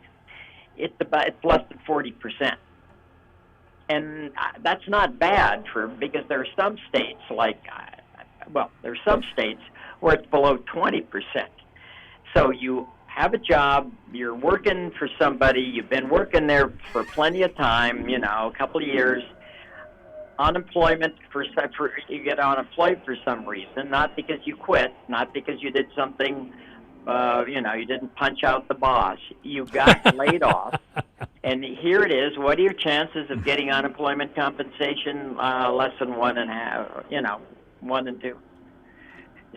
So you could figure out, because here's somebody driving an Uber car, right? Right. No unemployment compensation's ever going to touch that person. And there are a whole bunch of people who are called contractors. They go into the same door that the employees of that firm do, except they're somehow a different distinction, and they don't have unemployment compensation. So you could fix that with some of this money, and you could argue that this is COVID-19 related, and this gig economy was hurt harder. You could easily make that argument, but no, she just decided to make it easier for businesses. And if you want to do something for families, how about medical leave? We started talking about that before, but people who are forced to come to work at McDonald's, even though they're sick, and even though they're going to contaminate, 500 burger buyers that day, they still do it because there's no alternative. You either work or you get paid, or you don't work and you don't get paid, even if you're sick. That is a crazy system, and no other, hardly any other nation, no other developed country in the world, like Canada or France or Australia, have any kind of a system like that. You have paid leave for health and to take care of your family too in these countries. It's just something that's required. You wouldn't expect a business not to have that, and if it's Rockwell Collins or Pioneer, they do have it. But just not everybody does, and everybody ought to. Do you have a bucket list, David? A bucket list for, I'm kind of going through Collins' bucket list right now. Yeah, right. And, but you think about how you could really make this economy a whole lot better. The biggest thing's always on my bucket list is raise the minimum wage, for crying out loud. It's been 10 God, years. You think so? You could double it, and it would be barely enough. It would. That's right. You could if you did double it. And we actually have that data. Peter Fisher, who you praise a lot. Oh yeah. Peter Fisher does this study every 2 years, and it says, what does it cost to live in Webster County and Polk County and Lynn County? And he goes down. He doesn't look at who's on something like the federal poverty rate or something. He goes through and he says, what are rents in this county? Lower in Webster County than in Polk, probably. How much do you have to drive in order to get to your work? What's it take to have enough clothes on your kids' backs? What's it take? And you build those things up, and you find out what it is required for different kind of families to get by, and especially when it's a one-earner family, like somebody, generally a woman, 2 kids, one's in pre-care, hasn't gone to school yet, and that turns out to be, say, $22 an hour. That's just how much it takes. Sure. And you can't argue with it, because he's actually gone back to find out what is the average 2-bedroom house in Fort Dodge renting for. And so when you find this, what you just said about you could double the minimum wage and there'd still be a lot of people left out, that's exactly right. You could triple it, and some families would only then be making it. Yeah. Oh, yeah, you could triple it, that's for sure. But the Democrats don't even want any part of that. I'm not sure. I think they do, but things the Democrats have done. It's just not a priority with the Democratic Party, and I'm sad to say that working people, which used to be the backbone of the Democratic Party, working people are just really not on the agenda anymore, and that's too bad. I mean, if they talk unions, they're talking the teachers' union. They're talking about professional unions. I know Jack Kibbe himself. You know Jack Kibbe. Yes, I do. Jack used to tell me, and he told me this a lot, that Iowa was an anti-union state. In other words, they couldn't sometimes, the Democratic Party, when they tried to put forward some ideas that would help workers, the workers themselves would sometimes protest because, they are all capitalists. And maybe that was true of a previous generation. But things are different now. So I don't know if Jack is even still alive, but he was I don't know either, but what a great legislator. He was we owe the community college system to Jack Kibbe. Now Precisely. That is a legacy, ladies and gentlemen. That is a true legacy. Jack Kibbe pushed and pushed and pushed for community colleges in rural areas to train the rural workforce to populate our area, or to populate the rural areas of Iowa. And because of Jack, we have welders and diesel mechanics and all kinds of things. The top of the thing on my bucket list is just to punch Glenn Beck in the face. I don't know what it is about him. He's got that punch me face, and I would just like to punch him. Right. Well, I'd rather do past policy. I suppose you would, I guess. Sometimes sometimes my background shows. Sorry. Well, anyway, is there anything else going on we need to know about, David? Well, no. I think I'm happy that you have the Collins blog, I guess that you'd call it, up on your where your listeners can get it, and this one's through Laura Bellin, often, but you always talk about our site as well, and we continue to put out stuff. I'm working on, and maybe next week I'll be done, on, Iowa's bottle bill. Actually, when we're, saying not friendly things about Terry Branstad, he also had something to do with that the returnable can bill, where when you get a bottle of beer, you got to pay an extra nickel, and when you bring that bottle back, you get the nickel back. It's a great system, and it's under some threat, and so I'm writing a paper on that. I'm writing a blog on that. Why is that under a threat now? We've had that since the 70s. Yep, that's right, 1978. Well, because the grocers are saying COVID-19. We don't want to bring the bottles back to our stores because we're trying to be clean, and you can't do it. Well, we need to revisit that. The grocery stores just hate that job. They do. And I've been to both our major grocery stores here, Hy-Vee and Fairway, and they have a place for that. But the place stinks. They can't avoid it. They're clean as they can be about it. But we need to get our private people involved, private business involved. It's a great job for a family or something to open up a little storefront and return cans. But just a penny a can profit, they can't make a living. They can't make it, exactly. So actually, that nickel, 1978, you were right about when it was passed. That's 19.6 cents now. That's how much inflation has increased that. 1978, 5 cents. Put it into one of those calculators, almost 20 cents now. Yeah, sure. You ought to raise it. And then if you raised it, that would be more incentive to bring it back, and then you could increase the handling fee. Sure. 3 cents, yeah. Yeah, and that's, I think they need a nickel on the other end in order to keep the doors open and make. And some of these folks were hard workers, I took my cans to them. They were working 50, 60 hours a week, and they just couldn't make it a go of it. Yeah. They just couldn't do it on that 1 cent. So the answer is simple to my mind, and we should be able to figure it out. Just sit down and say, we're going to try to get these stores open, and we want to put the profit motive there. That should make the Republicans happy as hell. Right. And of course, that will mean to the environmentalists like you, and actually it's a tremendously popular law, not just with the environmentalists. There used to be beer cans all over the ditches. There's not anymore. Right. We'd have this figured out. We'd have exactly what we want, but I don't know. You and I could do this. Yeah, well, you and I could do it. We could bring in the governor and tell her what to do. so she'd know.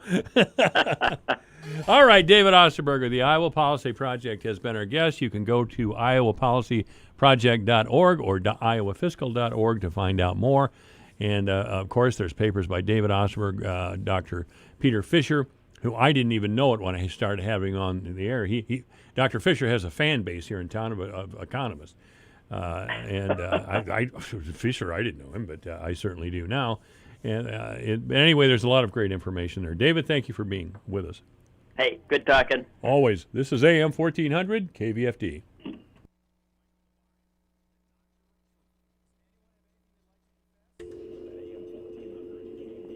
It's 3:31. News is next. I'm Phil Gunderson. Gunderson's has a tradition of providing services unmatched in our community. Funeral, cremation, and pre-planning services with certified celebrants on staff, aftercare, video, and customized printed goods that are the standard. We offer live streaming options and community support with remembrance and educational programs. When it's time to look for a funeral home, look to Gunderson's. Gunderson Funeral Home and Cremation Services.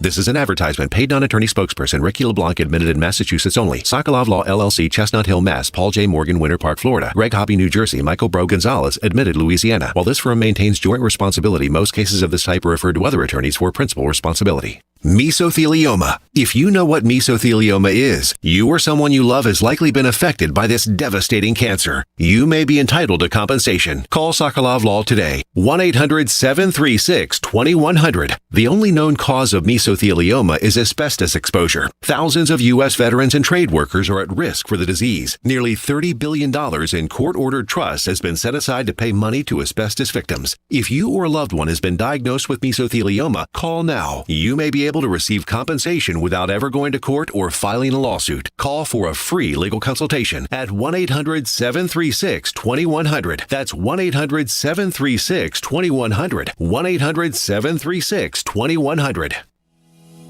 If you're currently hiring, you face new difficulties. HousingWire could relate. They needed to hire a reporter, so they turned to ZipRecruiter and found Alexandra Roja. ZipRecruiter matched Alexandra to HousingWire's reporter job because she was a great fit for the role. HousingWire received her application only 4 hours after they posted the job, and just a few weeks later, Alexandra was hired. See how ZipRecruiter can help you hire. Try it now for free at ZipRecruiter.com/free. That's ZipRecruiter.com/free.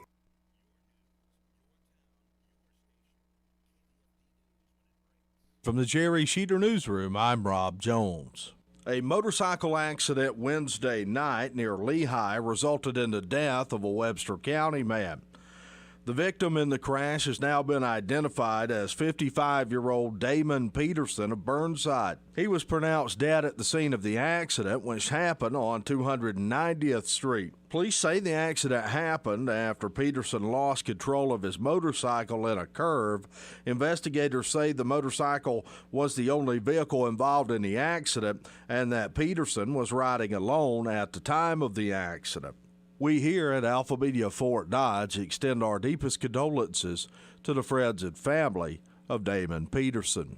The company that runs the Dakota Access Oil Pipeline is appealing a federal judge's order to shut the pipeline down. Radio Iowa's O.K. Henderson has more.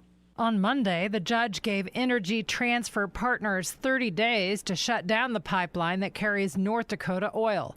The pipeline runs 350 miles through Iowa on its way to Illinois. The company says the pipeline cannot be shut down and drained by August 5th, that the process will take 90 days. The company argues a shutdown will have serious consequences on a large number of innocent actors.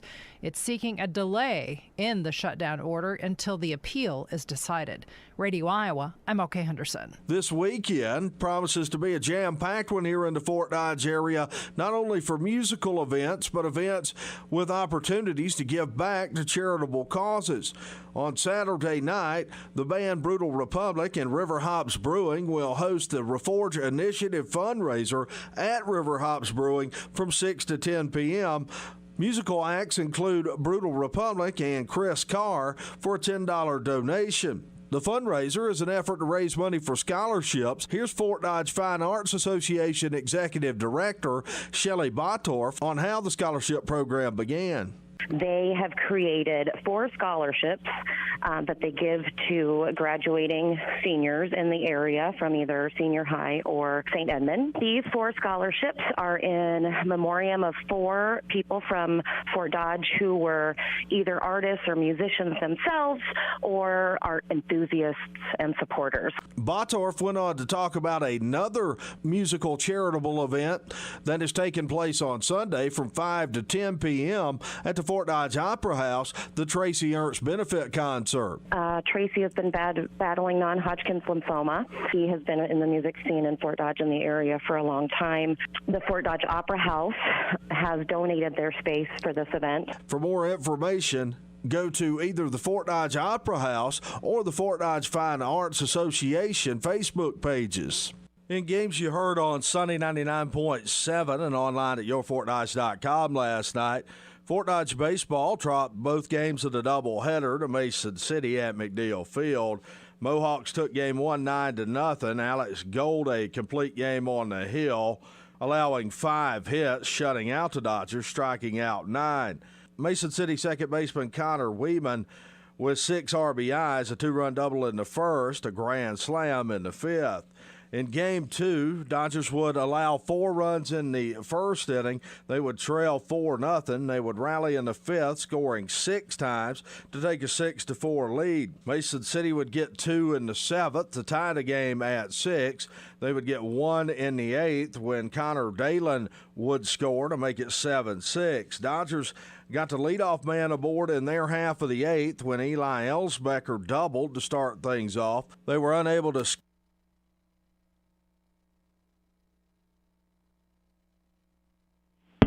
It's Mike. Hello.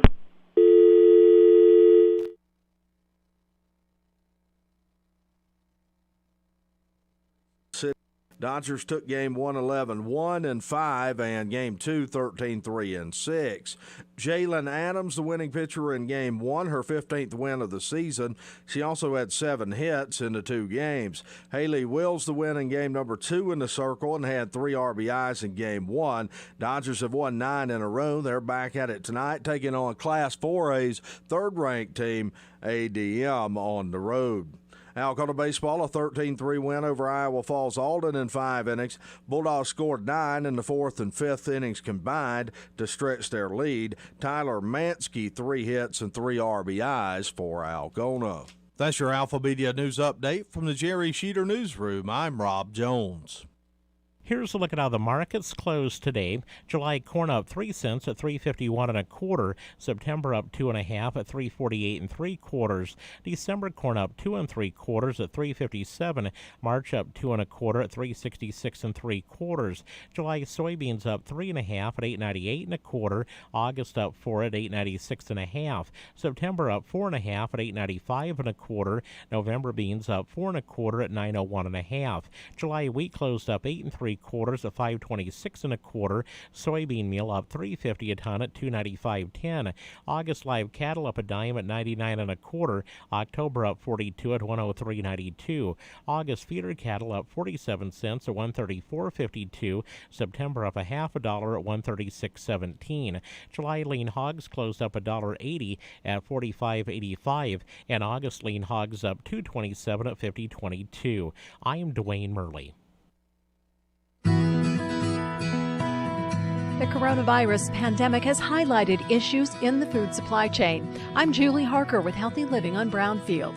Catherine Wotecki, a professor with Iowa State University and a former USDA undersecretary, says food distribution challenges are being recognized by policymakers. We need to be building a food system that's health promoting, both for people and for the environment, and that we have a lot of opportunities with legislation to actually make those changes. A more resilient food production system would entail us being less dependent on imports of, fruits, vegetables, fish. It means dramatic changes in our agricultural production systems, and particularly for fruits and vegetables with the quality aspects that we want. She says it will take research and more people getting involved in food policy to help address the challenges. Almost every governor has a food policy committee. The mayor in your town establishes a food policy committee. I think it's time that people get involved now that we've seen all of these cracks. Let's do something about it. It's important to note that there is not a food shortage,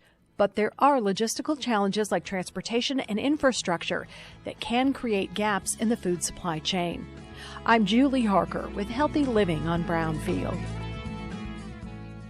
I'm a wife, a sister, and a grandfather. I'm an office clerk. I'm a research analyst, dance fitness instructor, actor. I'm a copywriter. I'm a veteran. I have lupus, cerebral palsy. I'm blind.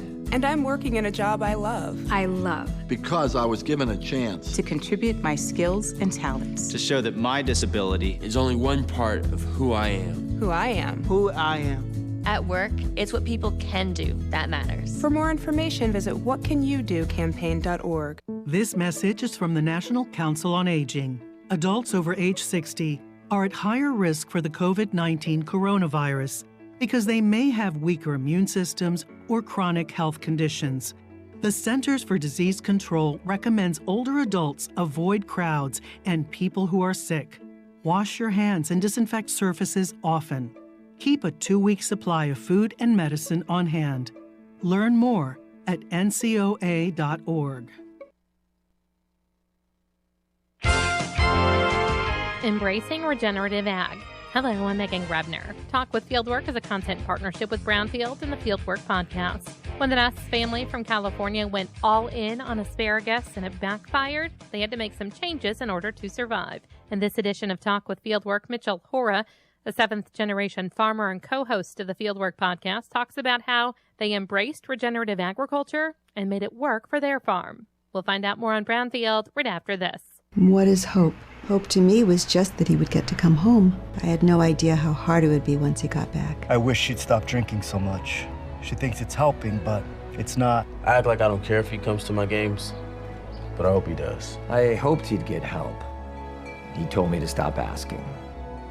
I didn't. Then one day he asked for a ride.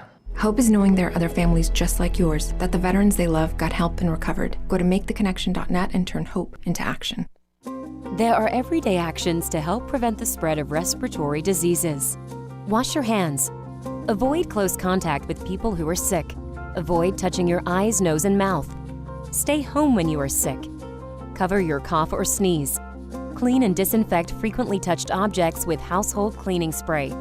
For more information, visit cdc.gov/COVID-19. This message brought to you by the National Association of Broadcasters and this station. More than a decade ago, California-based Nuss Farms was largely focused on raising asparagus. But when the market tanked, the farm was left in dire financial straits and had to look at different options. Mitchell Hora, co-host of the Fieldwork podcast, spoke with Tim and Tyler Nuss about their operation. The Nuss guys are farming about 1,000 acres and looking at garlic, sunflowers, cucumbers, tomatoes, corn, wheat. We talked to them about asparagus as well, like a variety of different things. They're not doing dozens and dozens of different crops, but a solid handful of a variety of different crops that they can sell and sell into the California market and be able to utilize the climate that they have out there. For the most part, Horace says California farmers are not focused on sustainable farming practices. Because they're focused on a lot of these specialty crops that have been grown for decades and decades with pretty intense tillage and intense irrigation. However, he says that's not the case for the Nuss brothers, who are trying to implement more sustainable practices. But now what the Nuss brothers are working on is being able to farm more regeneratively, implement more biological systems, and allow the soil to function on its own as a living ecosystem. Horace says by implementing regenerative practices on their farm, Tim and Tyler are working to ensure the farm is financially stable enough to weather uncertainty and volatility in the ag economy. As much as we can package that story with qualitative and quantitative data is going to be critical for the future as that consumer does just continue to raise their interest level in where their food comes from and utilizing their dollar to invest in a positive environmental impact and a positive family farm impact. Horace says diversification has been one of the reasons Nuss farms could turn things around, and farmers in the Corn Belt might need to take a page from their playbook. and making sure that your economic resiliency is there no matter what crop is in a down market, making sure that your potential to remain profitable, to continue to invest in your operation, to invest in technology, to invest in sustainability. We have to protect that downside, and the Nuss brothers were really able to do that. To learn more, listen to this episode of the Fieldwork Podcast at fieldworktalk.org. I'm Megan Grebner with Talk with Fieldwork, a content partnership on Brownfield. When severe weather threatens, keep it here for the Severe Weather Advisor, brought to you by Riley Armstrong Plumbing and Heating. Plumbing emergencies don't usually happen during normal business hours, so Riley Armstrong is here for you 24/7. Call 955-2232. And the Fort Museum in Frontier Village, where history comes alive. Travel back in time and celebrate the heritage of Fort Dodge at the Fort Museum. Book your next special event at the Opera House, too. When severe weather threatens, stay with your friends on the Voice of Fort Dodge, AM 1400 KVFD. Precision ag is complicated, but Premier Crop Systems gives you solutions that make sense for your operation. We know every agronomic decision has an economic impact, and we're about improving your farm profitability. We're an extension of your farm. Our advisors know and treat you like family, learning each year together. Be empowered to get the most out of your field through data-driven decisions. We want to meet your goals and help you increase efficiencies and maximize profits, because your success is our success. Contact Premier Crop Systems today at premiercrop.com.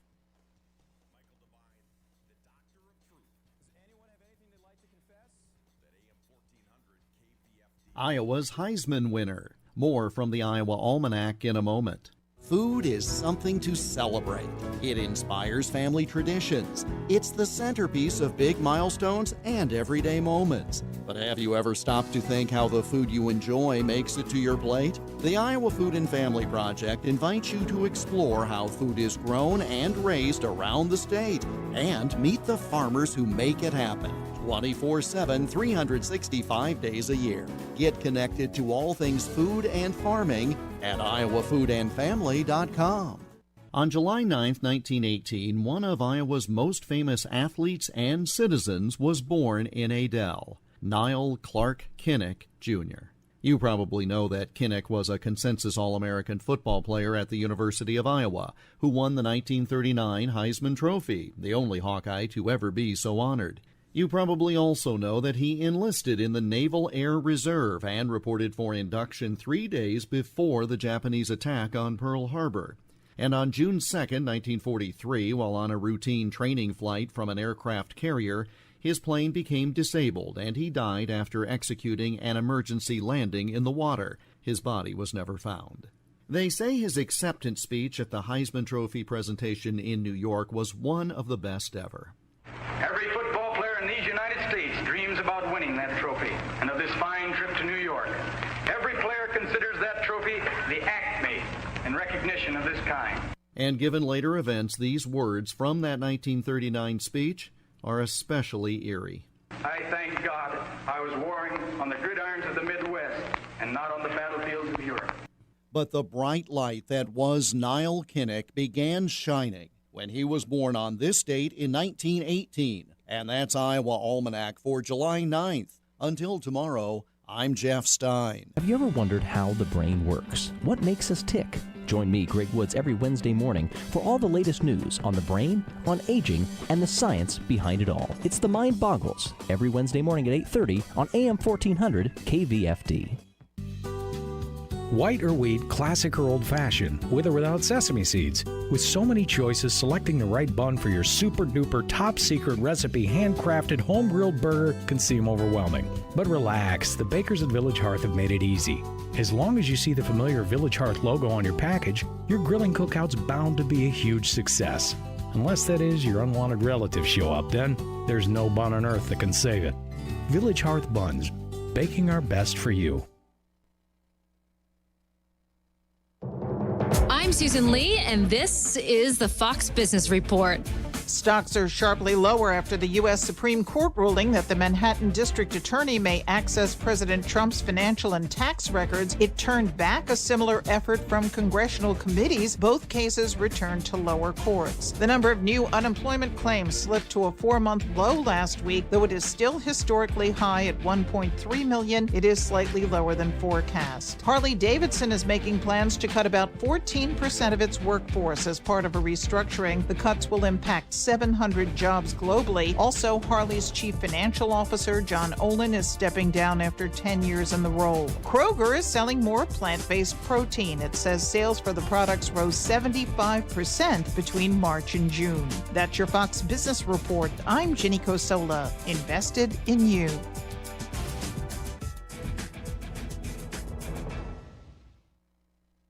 Time's running out to win $7,000 a week for life from Publishers Clearinghouse. Enter now at PCH.com and you could win $7,000 a week after week, for life. Don't miss your chance to win, because $7,000 a week for life is ready to be awarded on August 31st. Go to PCH.com and enter before it's too late. That's PCH.com. Better hurry if you want the next big winner to be you. Enter now at PCH.com. Entries due 8/26. No purchase necessary. Void where prohibited. Ride the bus with the Dart and Midas Transit. Midas is going your way. If you live in Hamilton, Pocahontas, Calhoun, or Humboldt counties and want to go somewhere special, Midas will take you there. Need to get to the theater, the hair salon, the doctor, the grocery store? Midas will take you there. Just call 573-8145. Call now and Midas will take you there in Hamilton, Pocahontas, Calhoun, or Humboldt County this summer. Midas, your connection to Jefferson Lines. Here's the AM 1400 KVFD weatherology forecast. Overcast this afternoon with a chance for scattered storms. Highs level off around 80. Winds out of the north, 8 to 15 miles per hour. Partly cloudy tonight, lows around 65. Highs around 89. Tomorrow, lots of sunshine. Mid-80s Saturday and Sunday with a chance for scattered storms Saturday. From the Weatherology Weather Center, I'm meteorologist Jennifer Wojcicki. Currently, it's 73. White or wheat, classic or old-fashioned, with or without sesame seeds. With so many choices, selecting the right bun for your super-duper top-secret recipe handcrafted home-grilled burger can seem overwhelming. But relax, the bakers at Village Hearth have made it easy. As long as you see the familiar Village Hearth logo on your package, your grilling cookout's bound to be a huge success. Unless that is your unwanted relatives show up, then there's no bun on earth that can save it. Village Hearth Buns, baking our best for you.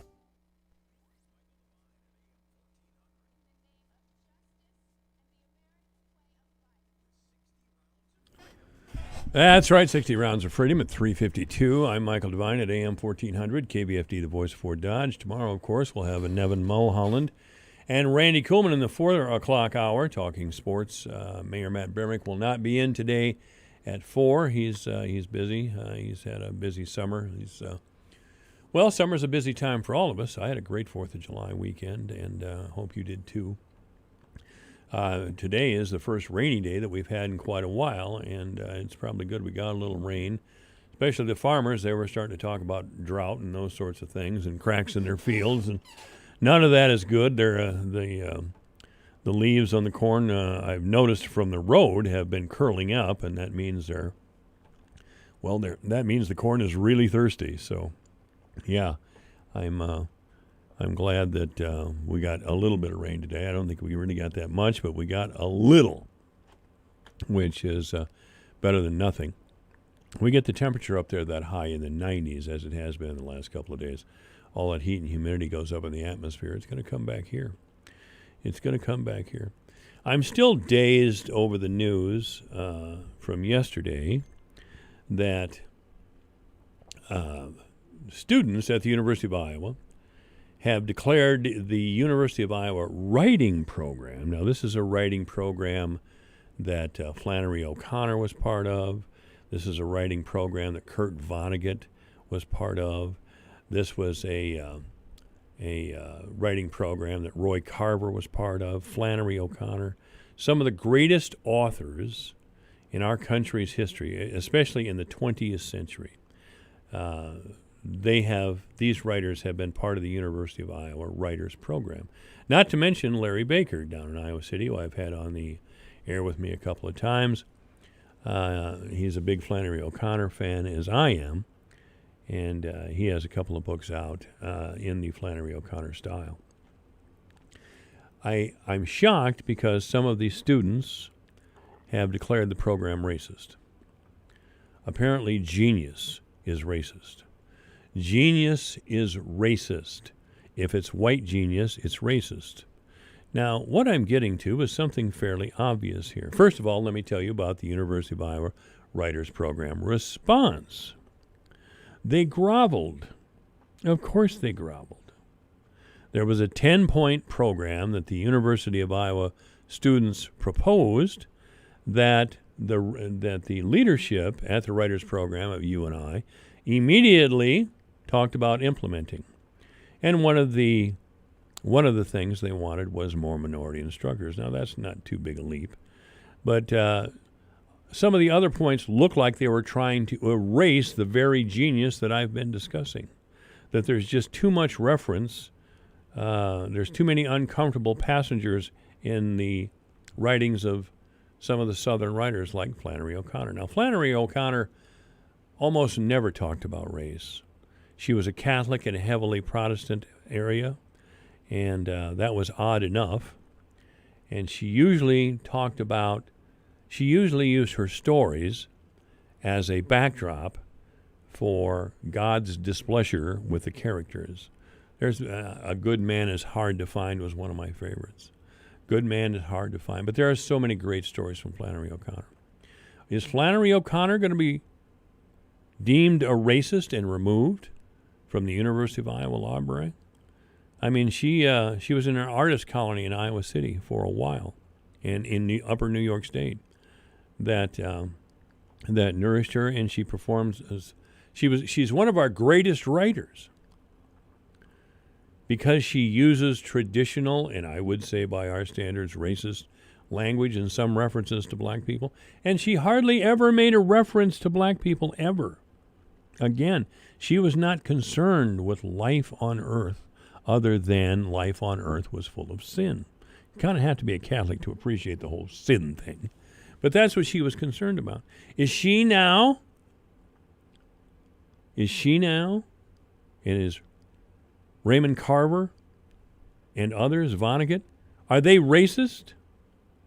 Are they racist?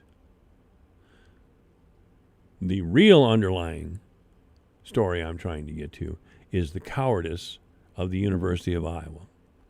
And I'm just using the University of Iowa because it's convenient for this to make my point in this particular incident. It's going on all over the country. WeTV, which runs a bunch of old TV shows, and it's Oprah Winfrey's, I think she's still involved with WeTV. It's Oprah Winfrey's network, more or less, isn't it? Somebody correct me if I'm wrong, but I'm almost sure I'm right. 515-955-1400. WeTV has a very strong statement on supporting Black Lives Matter. The National Football League has a statement. All of a sudden, Colin Kaepernick, who intentionally stuck a needle in the most sensitive area of our psyche, in our emotions, by kneeling while the national anthem was played and while the flag was raised. He's a hero now? I think the NFL is making a big mistake because he's not a hero in a lot of quarters. He looks like a shameless opportunist, frankly. He's made more money since he left the NFL than when he was in it. And that's the truth. Corporations are Nike, Disney, they're all over Colin Kaepernick. Please represent us. Colin Kaepernick? Because I'm not too impressed with Colin Kaepernick. And by the way, didn't he grow up with a white family? All of a sudden, he's Mr. Militant. Let me say that I am profoundly disappointed in our leadership top to bottom. I expect the Democrats to grovel. Bill Blasio, the Democratic mayor of New York City, has blocked off Fifth Avenue while workers put Black Lives Matter in front of Trump Plaza. That's a really great use of taxpayer funds in New York. A couple in Martinez, California yesterday were arrested for trying to paint over a Black Lives Matter sign. They're facing hate crimes. They could go to prison for years. Does this sound like some sort of purge? Does this sound like hateful people are in the street with torches? It does to me. It's 4 o'clock. Hi, this is Leslie Segretti. And I'm Tom Kreitler, and you can hear the Money Pit every Saturday afternoon from 4 to 6 on the voice of Fort Dodge, AM 1400 KVFD, Fort Dodge. The Supreme Court tells the president he's not immune. I'm Lisa Brady, Fox News. A pair of 7-2 rulings open the door for access to the president's financial records by a New York prosecutor and congressional committees. This is a political witch hunt, the likes of which nobody's ever seen before. It's a pure witch hunt. It's a hoax, just like the Mueller investigation was a hoax that I won. And this is another hoax. This is purely political. But the White House and the president's attorney offering an optimistic view of today's decisions, pleased that the rulings block the release of any records for now, instead sending the cases back to lower courts, where they argue there are plenty of constitutional and legal issues still to be raised. Joe Biden unveiling the first part of a $700 billion economic plan and hitting the president on health care. He promised a health care plan, but never even offered his own bill as he continues to try to wipe out Obamacare in the middle of a pandemic. The presumptive Democratic nominee visiting a manufacturing plant in Pennsylvania and accusing the president of surrendering in the fight against coronavirus. Health officials in Oklahoma blaming the president's rally in Tulsa, at least in part, for a recent spike in coronavirus cases. We have not seen data to reflect that, and no, we don't regret holding the rally. And White House spokeswoman Kayleigh McEnany says the president will keep pushing for schools to reopen. The president today calling talk of not opening schools political nonsense, also insisting again that the volume of testing is driving the higher numbers of COVID cases in the U.S. But health officials remain concerned about the higher percentage of people testing positive, especially in states posting new daily records. Some states went according to what the timetable was, but the people in the state didn't listen and just threw caution to the wind. White House Task Force Dr. Anthony Fauci telling a Wall Street Journal podcast states having a serious problem should consider a shutdown. America is listening to Fox News.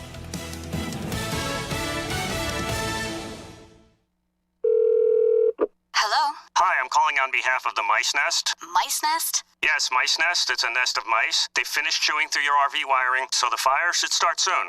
Can we cancel that? Oh, sorry. Once scheduled, they can't really stop because they're mice. A nest of them. RV owners can't schedule when things go wrong on the road. That's why there's Progressive, a leader in RV insurance. Oh, and if you could stay on the line for a quick survey. Progressive Casualty Insurance Company and Affiliates. Looking to cut costs and free up cash on a monthly basis? Start today with Pure Talk USA. Now, the average family of four is saving $70 a month. That's over $800 a year savings on your cell phone service with Pure Talk USA. And it starts at just $20 a month, depending on the amount of data you need. Switch to Pure Talk today. Just go to puretalkusa.com. Use the promo code Sean. You get 50% off your first month. That's promo code Sean to get 50% off your first month at puretalkusa.com. The top two U.S. military leaders say they don't have clear-cut intelligence of Russian bounties in Afghanistan.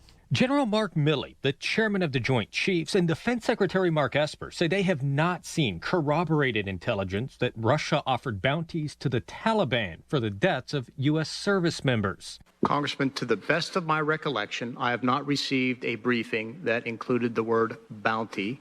Esper says intelligence assessments alleging the Russian bounties was not produced by a Defense Department agency. The top Pentagon officials also told the House Armed Services Committee there's no evidence payments led to the deaths of service members. Jared Halpern, Fox News. At that same hearing, Milley telling lawmakers he's formed a commission to take a hard look at symbols of the Confederacy. We as a nation and as a military are still struggling with racism, and we have much work to do. He's not ruling out renaming bases that were named for Confederate leaders, even though President Trump has rejected the idea. The president's former personal attorney is back behind bars. The Bureau of Prisons, in a statement to AP, says Cohen was taken into custody for refusing the conditions of his home confinement. This after the New York Post published photos of Cohen enjoying an outdoor meal at a restaurant near his Manhattan home. The disgraced former lawyer released in May on furlough as part of efforts to keep the coronavirus from spreading in federal prisons. Fox's Steve Rappaport, Cohen's attorney, tells Fox News he was taken into custody when a meeting about terms for home confinement was abruptly ended by parole officials. Tropical storm Faye just forming off the coast of North Carolina. Forecasters say it could head up the coast toward Delaware and New Jersey in the coming days. At the very least, heavy rain and dangerous surf expected. I'm Lisa Brady, and this is Fox News.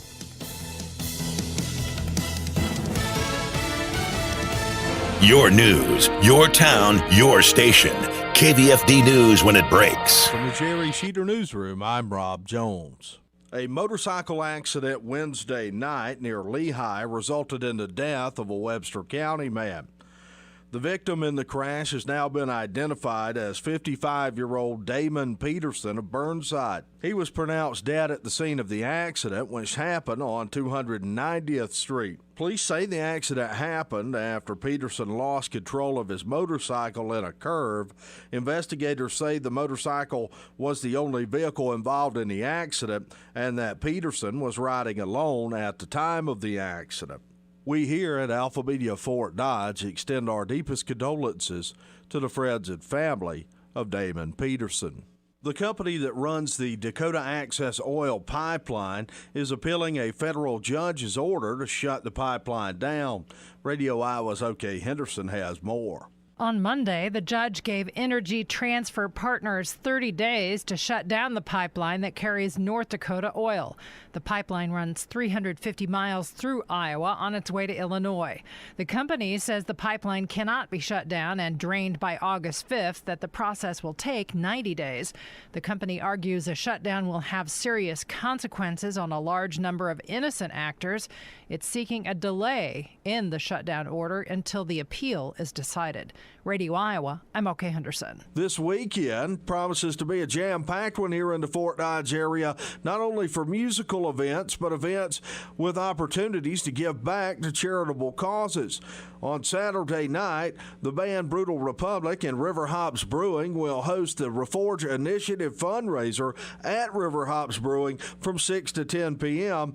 Musical acts include Brutal Republic and Chris Carr for a $10 donation. The fundraiser is an effort to raise money for scholarships. Here's Fort Dodge Fine Arts Association Executive Director Shelley Bottorff on how the scholarship program began.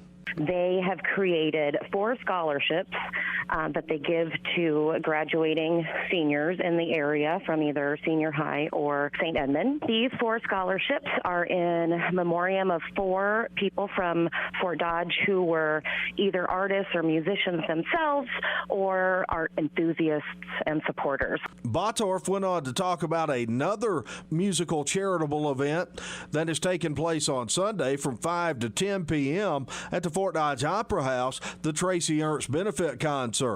Tracy has been battling non-Hodgkin's lymphoma. He has been in the music scene in Fort Dodge in the area for a long time.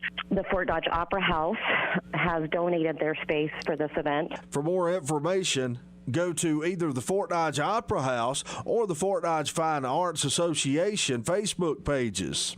In games you heard on Sunny 99.7 and online at yourfortdodge.com last night, Fort Dodge baseball dropped both games of the doubleheader to Mason City at McNeil Field. Mohawks took game 1 9-0. Alex Gold a complete game on the hill, allowing 5 hits, shutting out the Dodgers, striking out 9. Mason City second baseman Connor Weeman with 6 RBIs, a 2-run double in the first, a grand slam in the 5th. In Game 2, Dodgers would allow 4 runs in the first inning. They would trail 4-0. They would rally in the 5th, scoring 6 times to take a 6-4 lead. Mason City would get 2 in the 7th to tie the game at 6. They would get 1 in the 8th when Connor Dalen would score to make it 7-6. Dodgers got the leadoff man aboard in their half of the eighth when Eli Ellsbecker doubled to start things off. They were unable to score Ellsbecker as he was thrown out at the plate to end the game as the Dodgers fell short 7-6. Mason Bachhoven had 3 hits for the Dodgers in game number 2. Dodger softball, a home doubleheader sweep of Mason City. Dodgers took game 1 11-1-5 and game 2 13-3-6. Jalen Adams, the winning pitcher in game 1, her 15th win of the season. She also had 7 hits in the 2 games. Haley Wills, the win in game number 2 in the circle and had 3 RBIs in game 1. Dodgers have won 9 in a row. They're back at it tonight, taking on Class 4A's third-ranked team, ADM, on the road. Alcona baseball, a 13-3 win over Iowa Falls Alden in 5 innings. Bulldogs scored 9 in the 4th and 5th innings combined to stretch their lead. Tyler Mansky, 3 hits and 3 RBIs for Alcona. That's your Alpha Media News Update from the Jerry Sheeter Newsroom. I'm Rob Jones. Here's the AM 1400 KVFD Weatherology forecast. Overcast this afternoon with a chance for scattered storms. Highs level off around 80. Winds out of the north, 8 to 15 miles per hour. Partly cloudy tonight, lows around 65. Highs around 89. Tomorrow, lots of sunshine. Mid-80s Saturday and Sunday with a chance for scattered storms Saturday. From the Weatherology Weather Center, I'm meteorologist Jennifer Wojcicki. Currently, it's 73. Honey, you finally got rid of all that junk that's been building up. Sure did. What did you do with it? I definitely didn't shove it in that closet. This one? No, don't open it. Don't let this happen to you. North Central Iowa Regional Solid Waste Agency can help. Give the landfill a call at 573-5381. They're open Monday through Friday from 7:30 till 4 and Saturday 7:30 till noon. Don't forget to tarp your load. What's that look? I said don't open it. During this challenging and unprecedented time, Gunderson's is here to serve with expert guidance and understanding to each family and their unique needs. We provide options for funeral, cremation, memorial, virtual, and webcast services, either presently or at a later date. We understand that grief does not wait. We are trained to help you walk this path to bring comfort and support. Every life deserves to be recognized and celebrated, whether it be together or afar. Michael Devine, the Doctor of Truth. Does anyone have anything they'd like to confess? That AM 1400 KVFD.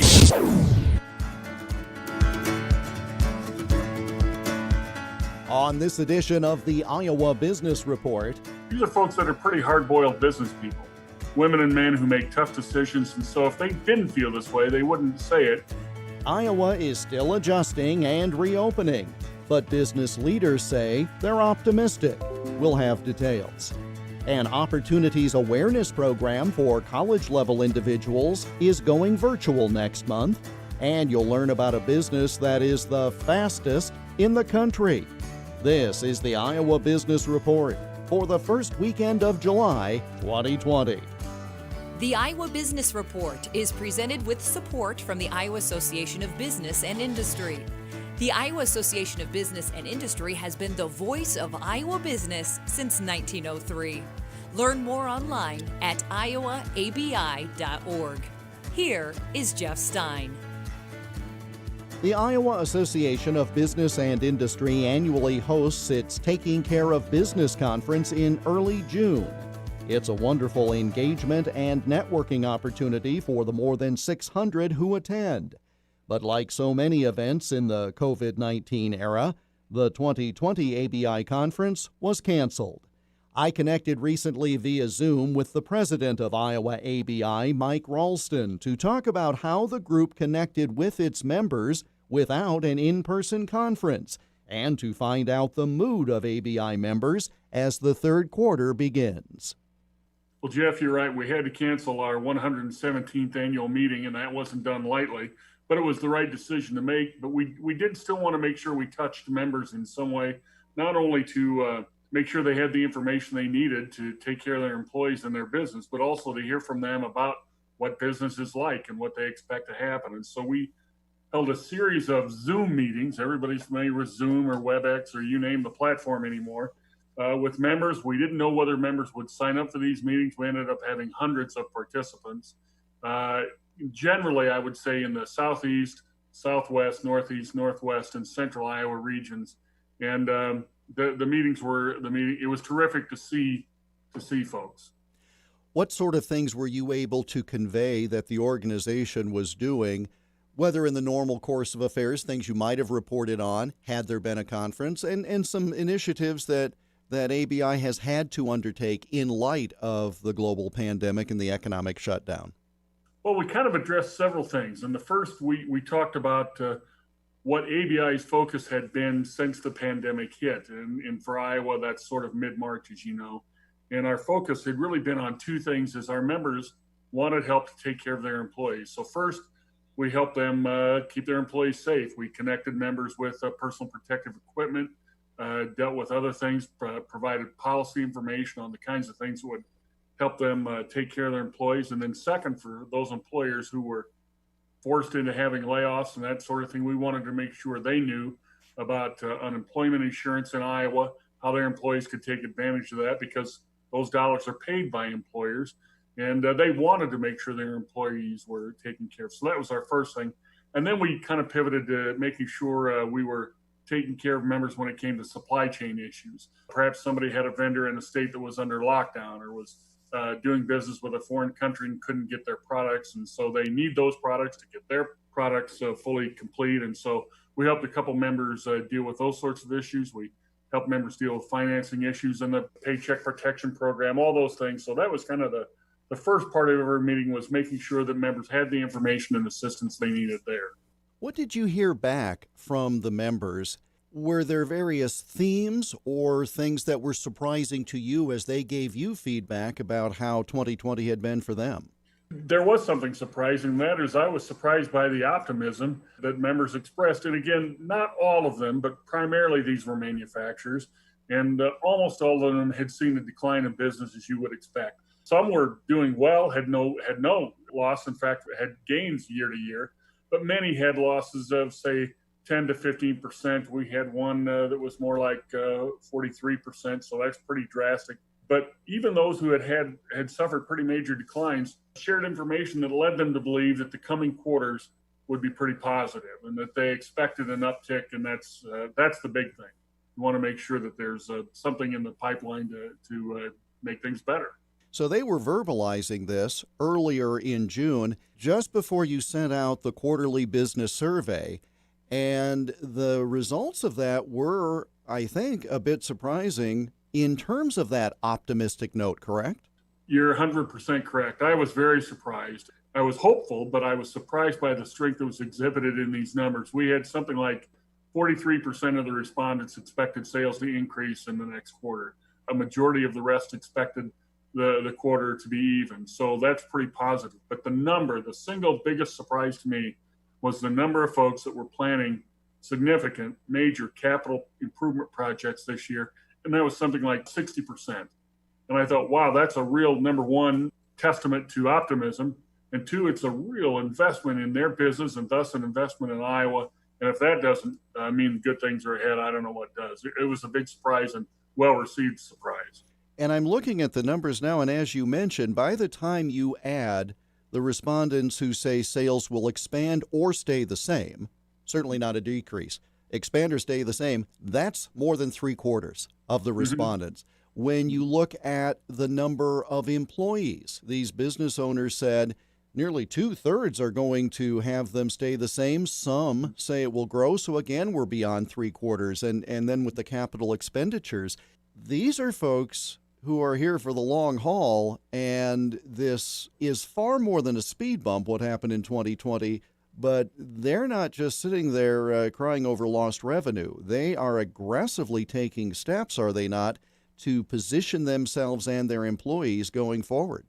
They are. When we held these regional meetings, something that was talked about often was an increase in marketing dollars and that sort of thing. And we tend to talk about operational issues like supply chain or hiring or balance sheets and that sort of thing. We usually don't talk about marketing in our meetings. And sure enough, there's a lot of talk about marketing and the need to grow markets and the need to make sure that there are sales to be made. And And that was interesting to see, and I'll bet that's a part of some of these numbers we see in the survey. So encouraging. And again, these numbers, and I find it interesting, the capital expenditure numbers in particular. Statistically, I suppose someone would say, well, they're pretty consistent year to year or quarter to quarter, but it was on an increase from quarter two. And so we've got the pandemic, at least first wave, hopefully only wave, in the rearview mirror. And that optimism level was greater. It was on the uptick. The trending was certainly in the right direction. Strong before, but trending even stronger. You're right. And what's interesting about that is these are folks, and the survey, by the way, is anonymous, so we don't know who said it. Sometimes, we can get a bunch of business people in the room and, gosh, they want to make sure they're optimistic with each other. But the survey is always anonymous, and so there's no reason they wouldn't be honest. These are folks that are pretty hard-boiled business people. Women and men who make tough decisions. And so if they didn't feel this way, they wouldn't say it. And if they felt like they couldn't make this expenditure, business was bad, or their balance sheet was in trouble, they wouldn't do it. So again, I was surprised anyway, and greatly encouraged by that capital expenditure number for sure. I think the one thing the pandemic did as it pertains to hiring is it took the pressure off. There were a number of folks who said that they expected to remain the same or even decrease their workforce in the coming quarters. But a majority of them are talking about adding. And so if you're a recent college graduate, I think the word is hang in there, because hiring is going to be on the uptick again soon. And so that was something else that kind of came through, I thought. Mike Ralston is president of the Iowa Association of Business and Industry. You can get more details about their quarterly survey online at iowaabi.org. Another quarterly survey was released this past week. The Iowa Business Council's new Economic Outlook Survey shows a slight index increase, up 3.75 points to 41.25, but still below 50, the level at which growth is indicated. One bright spot in the IBC survey, while half of their respondents said they had to impose layoffs or furloughs, 80% of those said they expected to rehire some or nearly all of that workforce, and 60% of those expect it to happen in less than 9 months from now. Details about their survey online at iowabusinesscouncil.org. Still to come, advancing personal and professional success virtually, and how one municipal utility in Iowa was recently named the fastest provider of its kind in the country. You're listening to the Iowa Business Report. It's Virtual Country Thunder. Alpha Media and the Western Edge present Virtual Country Thunder. And your chance to sing on the Country Thunder stage Labor Day weekend in Forest City. To enter, submit a 30-second video of you singing your favorite country song a cappella. On August 6th, we'll announce our 10 finalists who will compete for a chance to be in the spotlight on the Country Thunder stage. Submit your entry and get complete contest rules now at yourfortdodge.com. It's Virtual Country Thunder and your chance to win from this Alpha Media station. Michael Devine, the Doctor of Truth. Does anyone have anything they'd like to confess? That AM 1400 KVFD. As Iowa reopens for business, take time to support the stores that drive our state's economy. I'm Nicole Crane of the Iowa Association of Business and Industry, inviting you to continue to safely patronize these businesses that provide jobs for your neighbors and revenue to grow our economy. It will take some work, but Iowans aren't shy about that. Learn more about Iowa's recovery at iowaabi.org.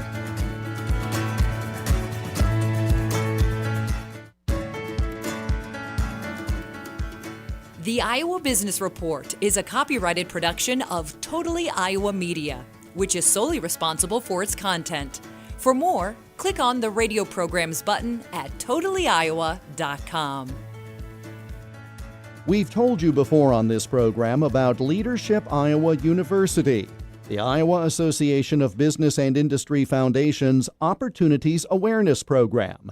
It connects Iowa College seniors, recent college graduates, and interns with tools for personal and professional success.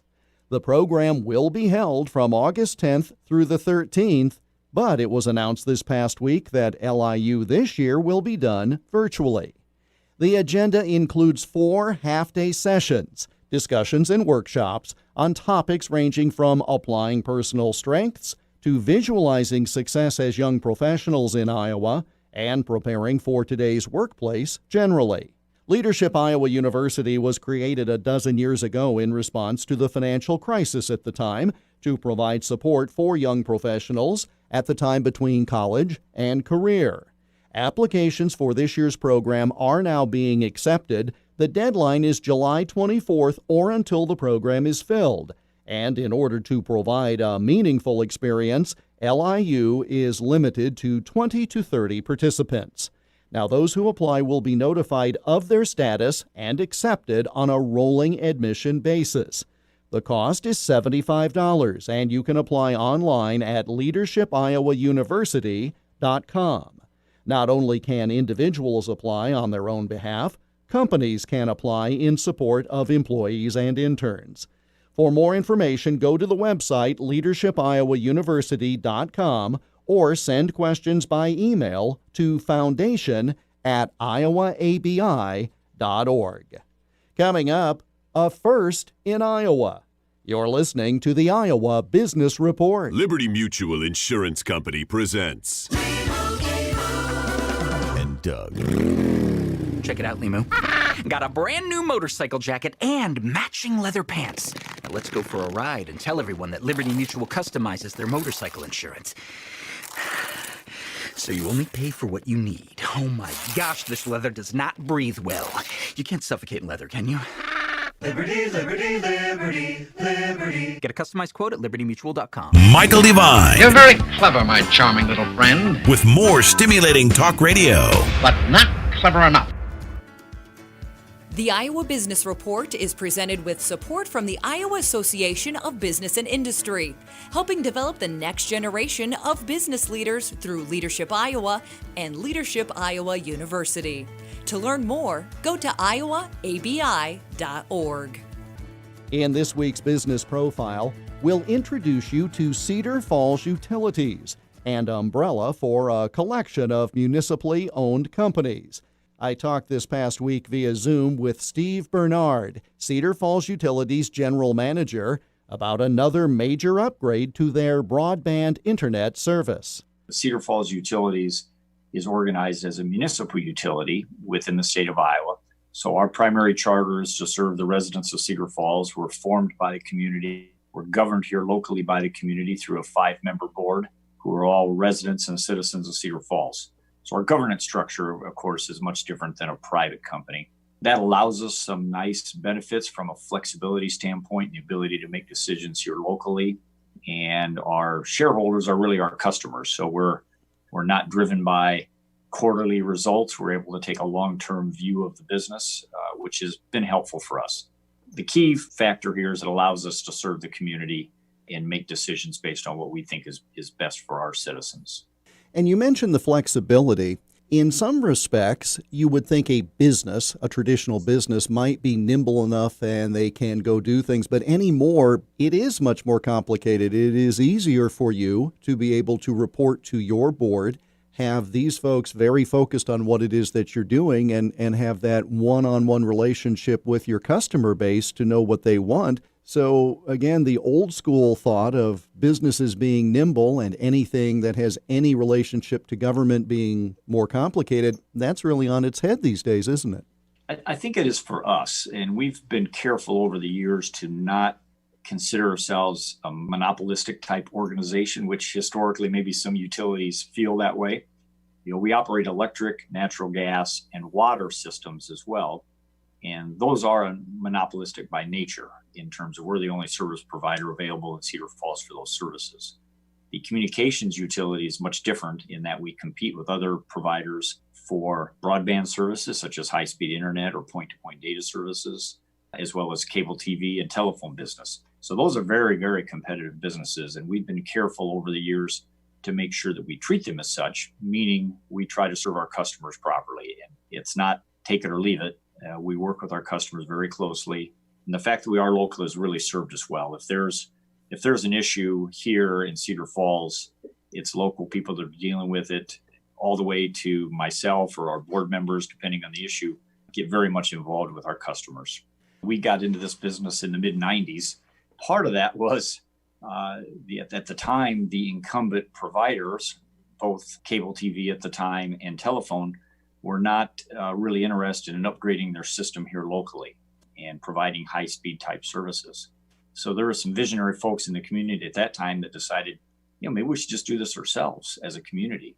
And we were one of the first municipals to take that step, and it went to a voter referendum, passed overwhelmingly, and then Cedar Falls Utilities was charged to be the one to build and operate the network.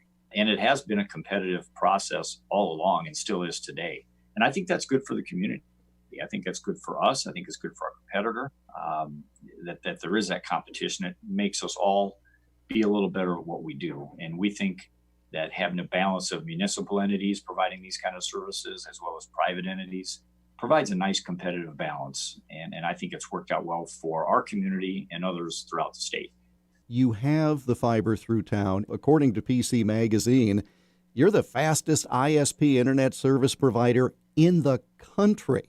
What does it take to get from the vision of 20 years ago of starting this up to getting to the point where a half dozen years ago or so you had a president come to town and visit, to where now you're the fastest in the country with 10 gigabit internet service, something that was just fanciful a few years ago?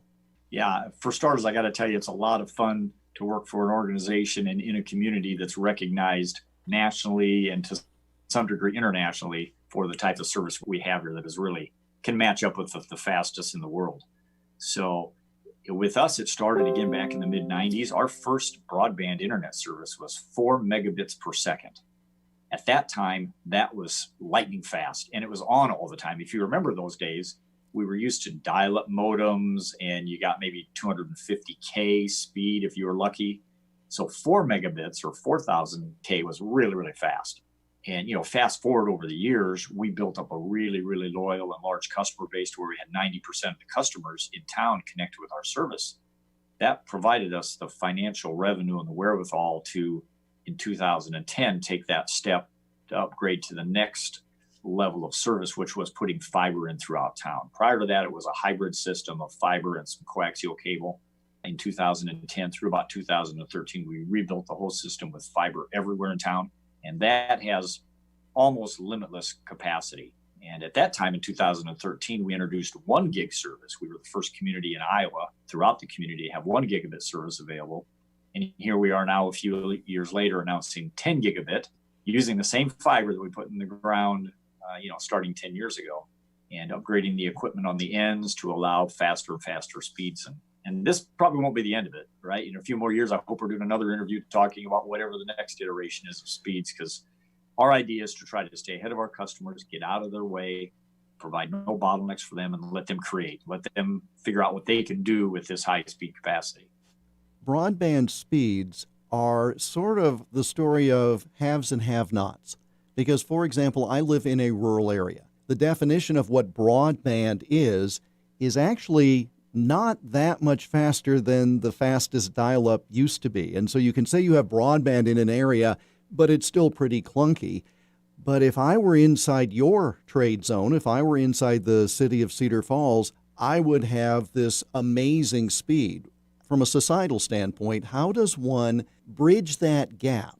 Is there a way that this gets bridged where, for example, entities like yours branch out to either a sister community or a rural area?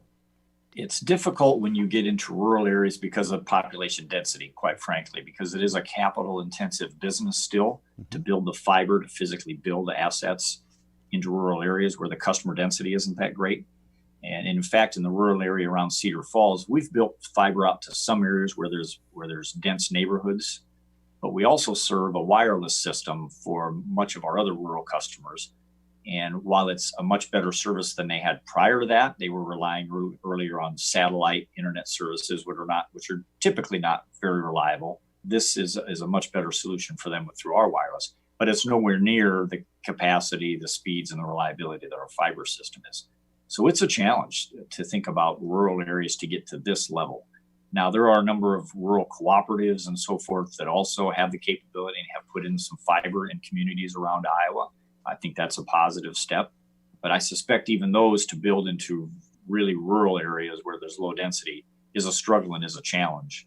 So quite frankly, without probably some subsidies, it's pretty difficult from a business perspective to make that work. And we are running a business. We're not subsidized in our case at all by the government or by our electric utility customers or by any taxation. Our business is standalone, paid for by the subscribers of our system. That's a challenge, but you're right. There is a disconnect and a difference around what's available. This has to be a big help for economic development and attracting business to Cedar Falls. But I have to ask, you're the fastest internet service provider in the country with 10 gigabit per second service. Is there much demand for that? Are you that far ahead of the needs of customers that there aren't that many people taking advantage of it yet? We're really far ahead of the average customer's needs. Our typical speed for internet, our base speed now is 250 megabits per second, which is still astronomically fast and more than most homeowners need. So 10,000 obviously is well beyond 250. But you will have what you might call power users, whether that's a residential customer or business customers, that will grow into this 10 gigabit per second need over a period of years. Same thing happened again with 1 gigabit per second. When we introduced that, I thought, boy, who really needs that? Well, now we've got over 1,000 customers that are on that type of service, and it'll be a few years, but we will have the 10 gigabit per second need out there as well. Steve Bernard, General Manager of Cedar Falls Utilities. Again, CFU has recently been recognized by PC Magazine as the fastest internet service provider in the country, beating out many national names. More online at cfu.net. And that brings us to the close of this week's program. Next week, how to tell your business's story and have the audience believe what you're saying. That and more next week at this same time. In the meantime, you can listen to all or part of today's program by going to totallyiowa.com and clicking on the radio programs link. You'll also find podcasts of full interviews with many of the people you hear on this program. They're listed as IBR Extras and IBR Business Profiles. And we're also found on all the major podcast distributors, including Stitcher, Spotify, iHeart, Apple, and Google. We welcome your comments. Send them by email to radio@totallyiowa.com. I'm Jeff Stein. Thank you for joining us, and we hope you have a prosperous week. The Iowa Business Report is presented with support from the Iowa Association of Business and Industry. Follow ABI on Twitter at IowaABI and online at iowaabi.org. Michael Devine at AM 1400. In the name of justice and the American way of life. With 60 rounds of freedom. With your KVFD news update, I'm Rob Jones. A motorcycle accident Wednesday night near Lehigh resulted in the death of a Webster County man. The victim in the crash has now been identified as 55-year-old Damon Peterson of Burnside. He was pronounced dead at the scene of the accident, which happened on 290th Street. Police say the accident happened after Peterson lost control of his motorcycle in a curve. Investigators say the motorcycle was the only vehicle involved in the accident and that Peterson was riding alone at the time of the accident. We here at Alpha Media Fort Dodge extend our deepest condolences to the friends and family of Damon Peterson. In games you heard on Sunny 99.7 and online at yourfortdodge.com last night, Fort Dodge baseball dropped both games of the doubleheader to Mason City at McNeil Field. Mohawks took game 1 9-0. Alex Gold a complete game on the hill, allowing 5 hits, shutting out the Dodgers, striking out 9. Mason City second baseman Connor Weeman with 6 RBIs, a 2-run double in the first, a grand slam in the fifth. In Game 2, Dodgers would allow 4 runs in the first inning. They would trail 4-0. They would rally in the fifth, scoring 6 times to take a 6-4 lead. Mason City would get 2 in the seventh to tie the game at 6. They would get one in the 8th when Connor Dalen would score to make it 7-6. Dodgers got the leadoff man aboard in their half of the 8th when Eli Ellsbecker doubled to start things off. They were unable to score Ellsbecker as he was thrown out at the plate to end the game as the Dodgers fell short 7-6. Mason Bachhoven had 3 hits for the Dodgers in game number 2. Dodger softball, a home doubleheader sweep of Mason City. Dodgers took game 1 11-1-5 and game 2 13-3-6. Jalen Adams, the winning pitcher in game 1, her 15th win of the season. She also had 7 hits in the 2 games. Haley Wills, the win in game number 2 in the circle and had 3 RBIs in game 1. Dodgers have won 9 in a row. They're back at it tonight, taking on Class 4A's third-ranked team, ADM, on the road. Alcoa baseball, a 13-3 win over Iowa Falls Alden in 5 innings. Bulldogs scored 9 in the 4th and 5th innings combined to stretch their lead. Tyler Mansky, 3 hits and 3 RBIs for Algona. For KVFD from the Jerry Sheeter Newsroom, I'm Rob Jones. This is AM 1400, KVFD, the voice of Fort Dodge. It's 76 degrees in the weather forecast, thunderstorms, showers. Oh, really, for the rest of the evening. We may get to a high of 80 degrees today, but chances are slim.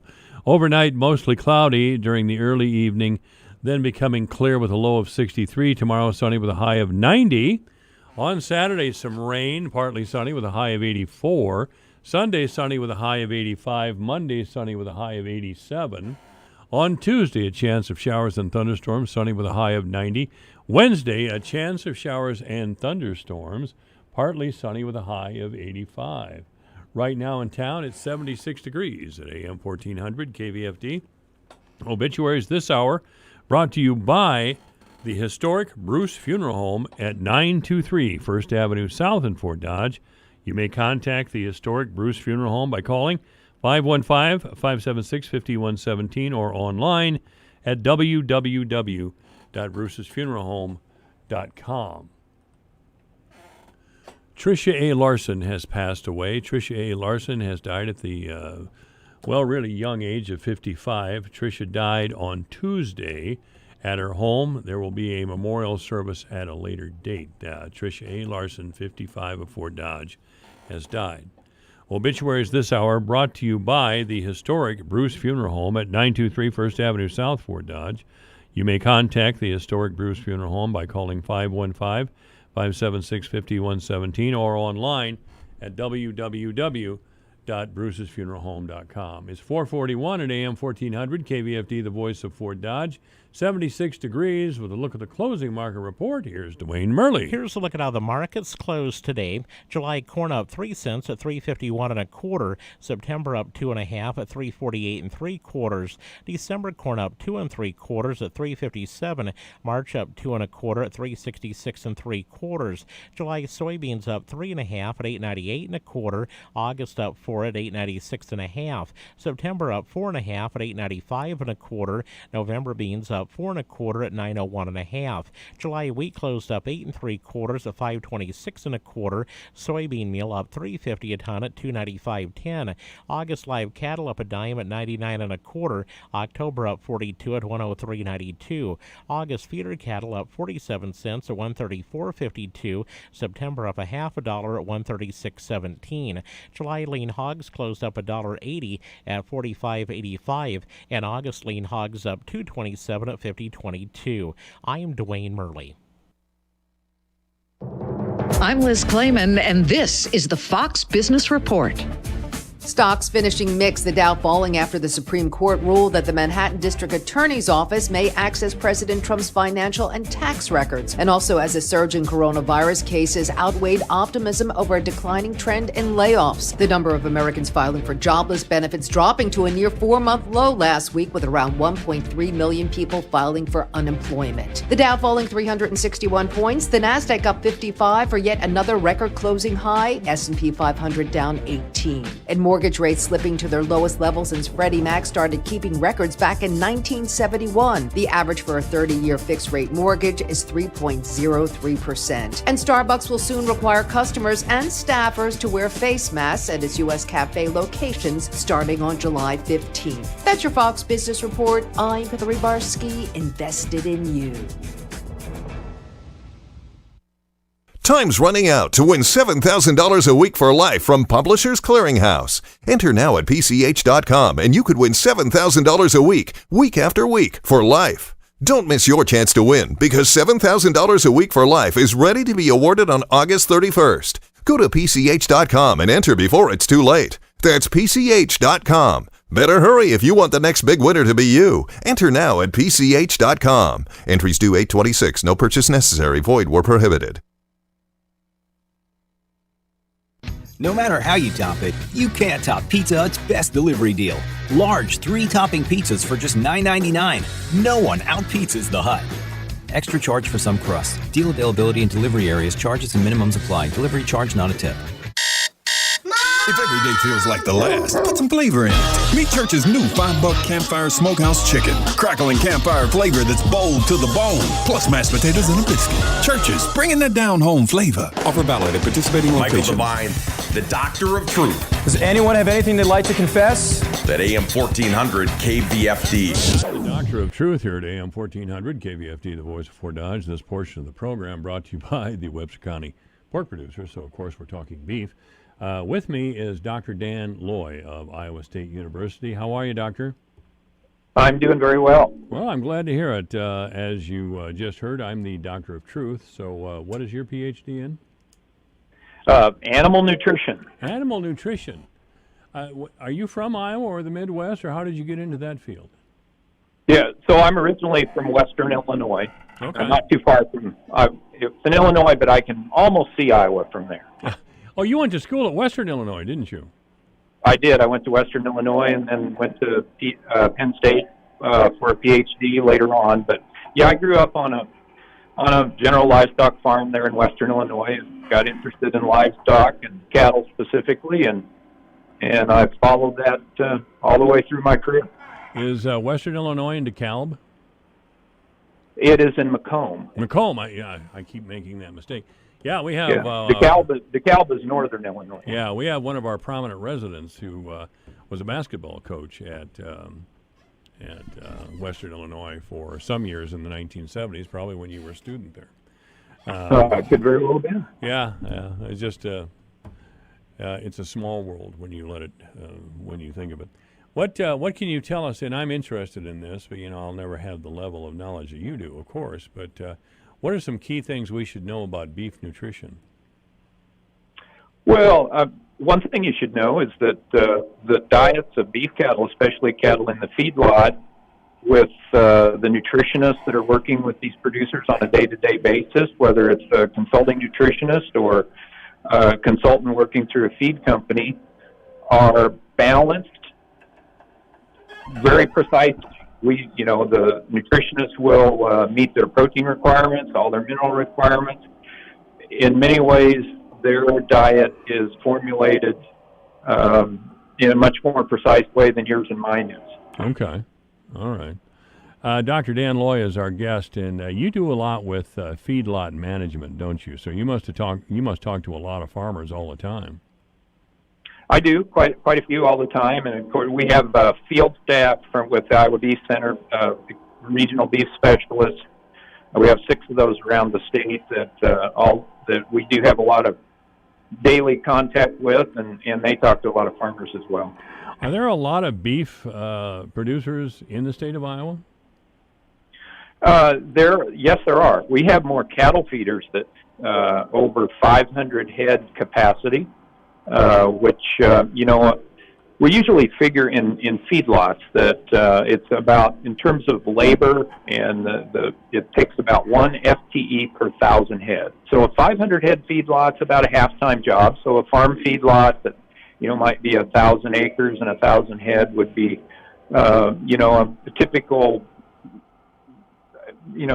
sized feedlot. So if you look at the numbers of feedlots that are over 500 head. We have more of those than any other state in the nation. In fact, about 30% of the feedlots of that size or larger are in Iowa.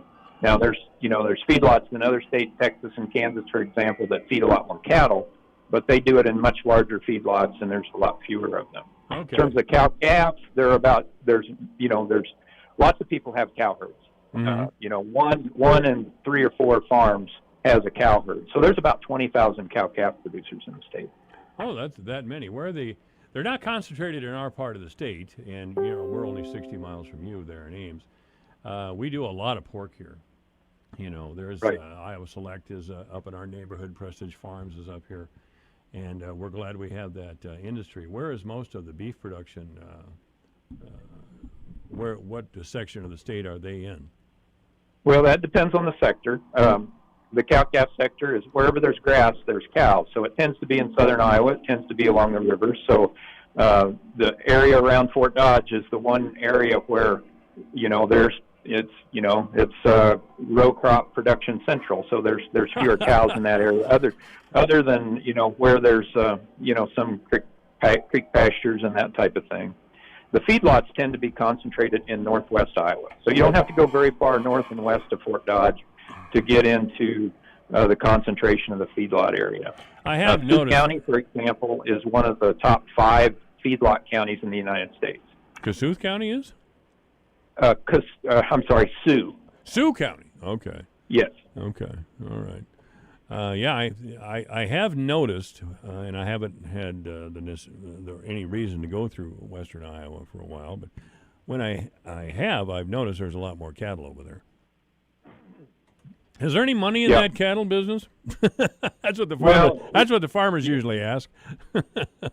Yeah, it's the cow-calf business is cyclical, and of course the current coronavirus situation has a lot of the expectations in terms of when people bought cows and feeder cattle, in terms of the market environment has changed, but generally the cow-calf industry goes through about a 10-year cycle, and about 5 years ago it was historically profitable. Right now we're moving into a phase where the margins are quite narrow. The feedlot industry is a margin industry, and on the average, cattle feeders break even. So it's those that are above average in terms of cost of production or marketing that really grow and are quite successful. Well, some of the farmers who did raise cattle tell me that, that's the best they can do a lot of times. It is, they tell me the cattle market can be up and down, really take some sharp jerks sometimes. And they can make money, but they just never know when it is, given the nature of the market. And I guess I don't understand that. I mean, the grain markets they take jumps and they fall, certainly. But not like I've seen the cattle markets, at least as a complete amateur and somebody with a lot of farmer friends. I don't see the jerk in prices in pork or certainly the grains that's in the cattle market. Is there a specific reason for that, or have I got it totally wrong? No, you have it exactly right. Market volatility is an issue and a concern. Part of it is, I think there's fewer producers that are marketing, fewer traders, and so the news can affect the markets, and so risk management is really, really important. The other thing that's different compared to grain farmers is we can't put cattle in the bin and store them for 6 months. When they're ready, they're ready. Would that we could, but we just can't do that, can we? Right. No, we can't do that at all. Is there an export market for our beef? What's the biggest export market, if there is such a thing? Yeah, the major export markets are the Pacific Rim. Korea and Japan are the largest export markets. But we do have a good export market in Mexico, and there's several other places around the world. But what the United States excels in is the production of the high-quality grain-fed beef, and actually Iowa does that better than anywhere else in the world. And so as consumers gain income and you move to white tablecloth restaurants, they look towards the high quality, highly marbled beef, and that's what we do the best at. Yeah. Oh, yeah. I talked with, of course, with Kate Olthoff of the Cattlemen's Association just in the last half hour, and we talked about that and I've noticed that the big East Coast really high-end restaurants will sometimes advertise that they have Iowa corn-fed beef on their menu. That's where their steaks come from. By the way, June is Steaks Month, isn't it? Am I right there? That is correct. June is Steaks Month, and you know the cattle feeders took a big hit when the restaurants. You know, a lot of steaks are consumed in restaurants. People don't historically consume those at home, except when they start firing up the grills, and that's why June is Steak Month. So, I encourage everyone listening, go home and have a steak. I've had many steaks on the grill. I just love this time of year. I consider myself a grill master. I think I'm the only one who considers me that. But I do love that. That's beef and pork on the grill are my favorite things. I love it. I have a number of sauces and different recipes to prepare beef and pork. And I'm a typical Iowa kid. I mean, I think a steak on the grill and some hot buttered corn and mashed potatoes, that's the greatest meal that there is. I'm not that sophisticated. Perfect. Yeah. Yep. I'm not that sophisticated, and I have no intention of changing that at all. That's still a great meal. Dr. Dan Loy is our guest. He's a beef nutritionist at Iowa State University. Is that how you describe yourself, or how would you describe yourself? Well, I have several hats. I've been you an do. extension beef feedlot specialist for many years. I'm also a professor of animal science. I teach one of our capstone beef production courses. But in addition to that, I'm director of the Iowa Beef Center, which is the extension program from Iowa State to the beef industry. Really? Well, if I drove down there someday, would you show me around? I would. I'd show you. The Beef Center is,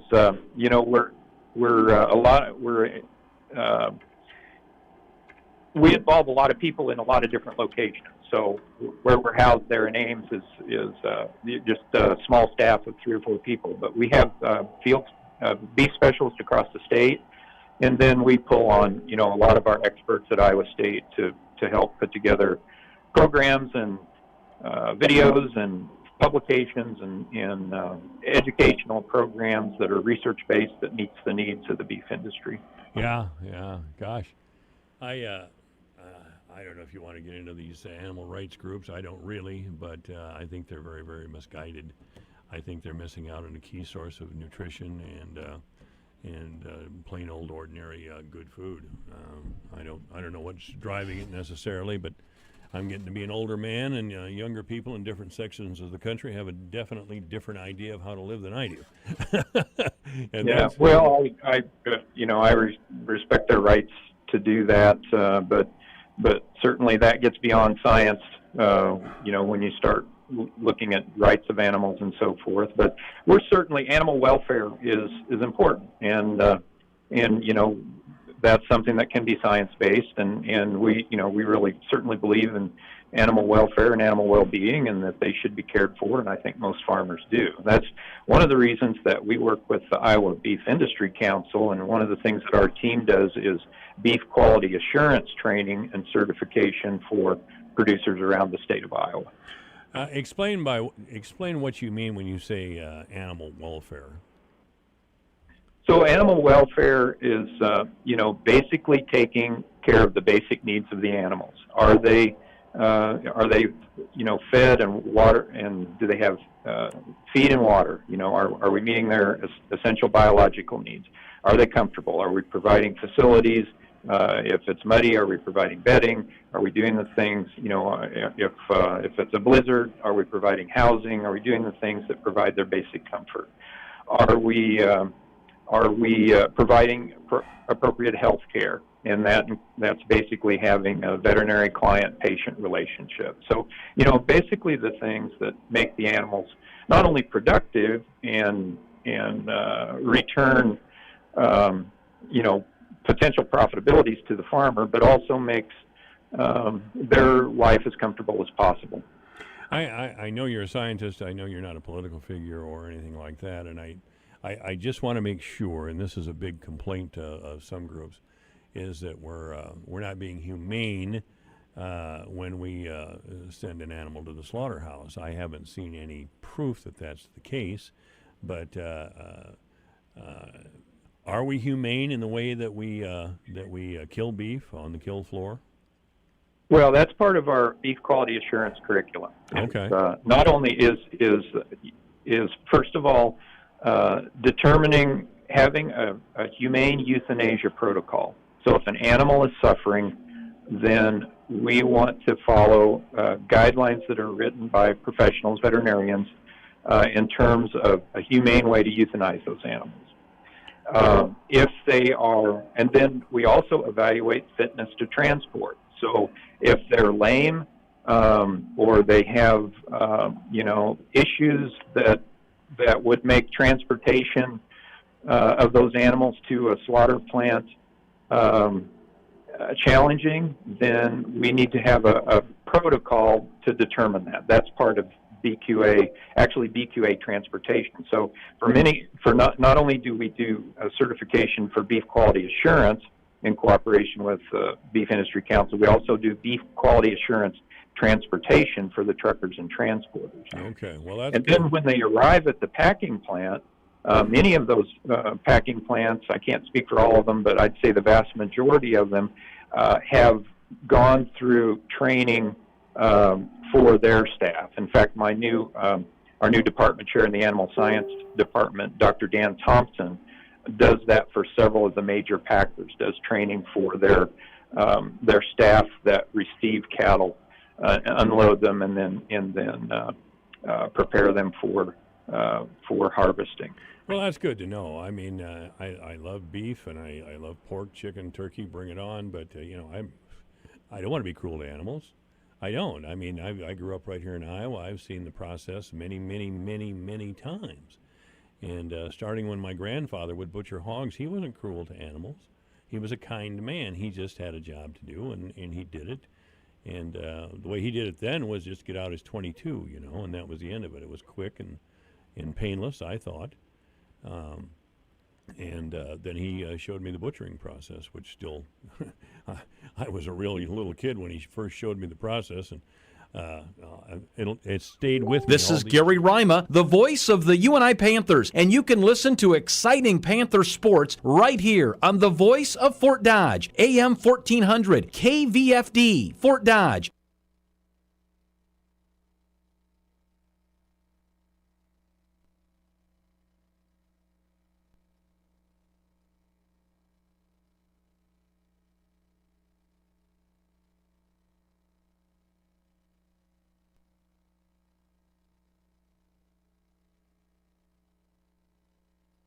With your KVFD news update, I'm Rob Jones. A motorcycle accident Wednesday night near Lehigh resulted in the death of a Webster County man.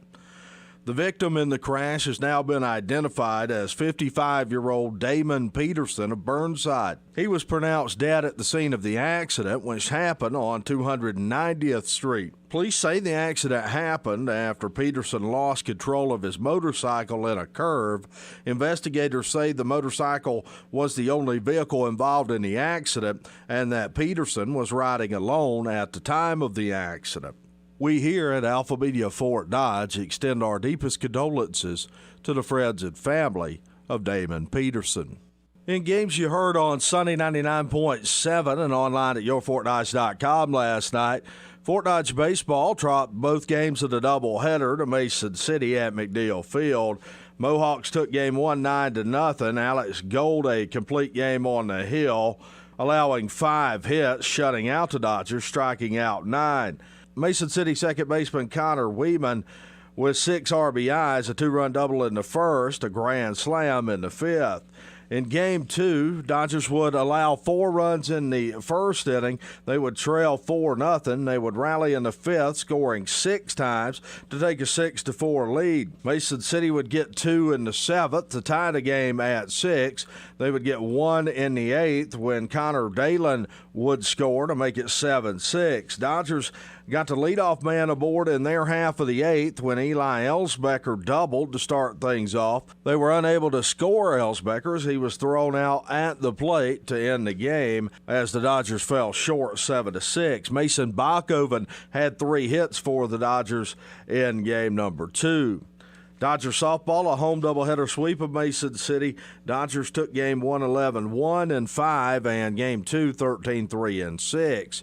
Jalen Adams, the winning pitcher in game 1, her 15th win of the season. She also had 7 hits in the 2 games. Haley Wills, the win in game number 2 in the circle, and had 3 RBIs in game 1.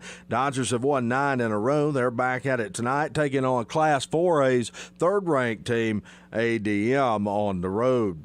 Algona baseball, a 13-3 win over Iowa Falls Alden in 5 innings. Bulldogs scored 9 in the 4th and 5th innings combined to stretch their lead. Tyler Mansky, 3 hits and 3 RBIs for Algona. For KVFD from the Jerry Sheeter Newsroom, I'm Rob Jones. Here's the AM 1400 KVFD weatherology forecast. Lows dip down to about 63 tonight under mainly clear skies, northwest winds 5 to 10 miles an hour. Mainly clear skies and quiet again tomorrow. High temperatures reach up to 89. Chance for scattered storms tomorrow night. Lows dip down to about 66. Cloudy skies expected. From the Weatherology Weather Center, I'm staff meteorologist Derek Height. Currently, it's 76 degrees.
Live from the headquarters of Ramsey Solutions, broadcasting from the Dollar Car Rental Studios, it's the Dave Ramsey Show, where debt is dumb, cash is king, and the paid-off home mortgage has taken the place of the BMW as the status symbol of choice.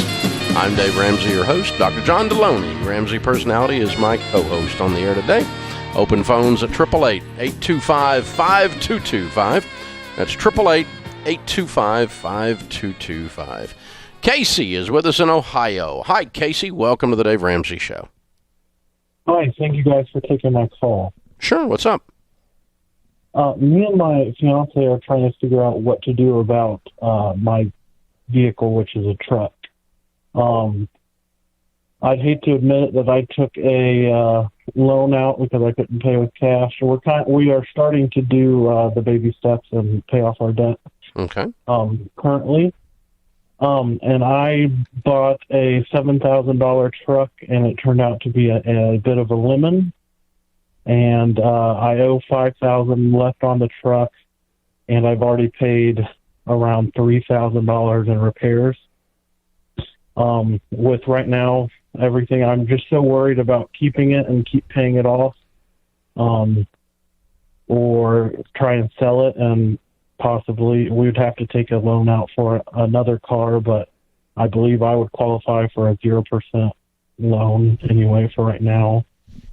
I'm sorry, what kind of a 0% loan? What are you talking about? They're for like a 6 month or a 6 year or 5 year 0%. Oh, you're talking about a brand new car. Well, yeah. So you would move from a $5,000 car to a $25,000 car. Yeah, $20,000. Yeah, that'd be real stupid.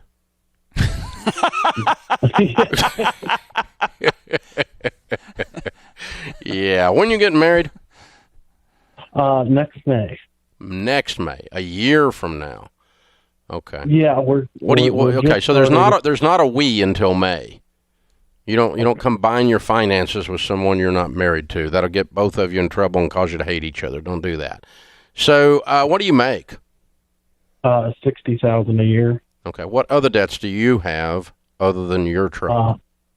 I just owe a $3,000 on a credit card that I'm paying Good. off. Well, you've done a really good job other than you picked out a bad truck, right? Yeah. Because you don't have that much debt. You got $8,000 worth of debt. You make $60,000. We can clean this up. So I don't mind you selling the truck because you think it's a piece of crap, and I don't doubt it is. I kind of think you're probably right. But I would buy something equal or less, and let's just get it paid off. Don't fall for the I'm going to go deeper in debt because it's 0%. Because even with 0%, there are payments. You know that. Right, yeah. Yeah, you do not need to move up in car. You need to dump the truck and get something about the same price range, and then say I make $60,000, and way before next May, the $3,000 credit card and the $5,000 car note are paid off, and you're debt free coming into marriage. I like that. Yeah, I like that too. That's what I want you to do, brother. Okay? And she's already said she'll marry you, so it doesn't matter how cool your truck is. You don't have to have a cool truck anymore because you already got it. You're done, man. You're done. Very cool. Hey, man, thanks for the call. That's how I knew my wife loved me, man. My car cost $1,000 that I bought from some guy that my dad knew at the church, and, man, there was never a question like $1,000. What kind of car was it? It was an 88 Toyota Tercel Easy hatchback. Not that I remember it. And my buddies call it the roller skate because I'm a big dude, and I could barely. It was like a barely Flintstones car. And I knew Toyota Tercel hatchback. Yes. With how many miles? I think the odometer kind of stopped at some point. It just got tired. Somewhere around 300,000. It laid down and died. It called it. And what color was this wonderful vehicle? It was It couldn't have been a more manly Texas light blue color. Yeah. It was, man, it just screamed.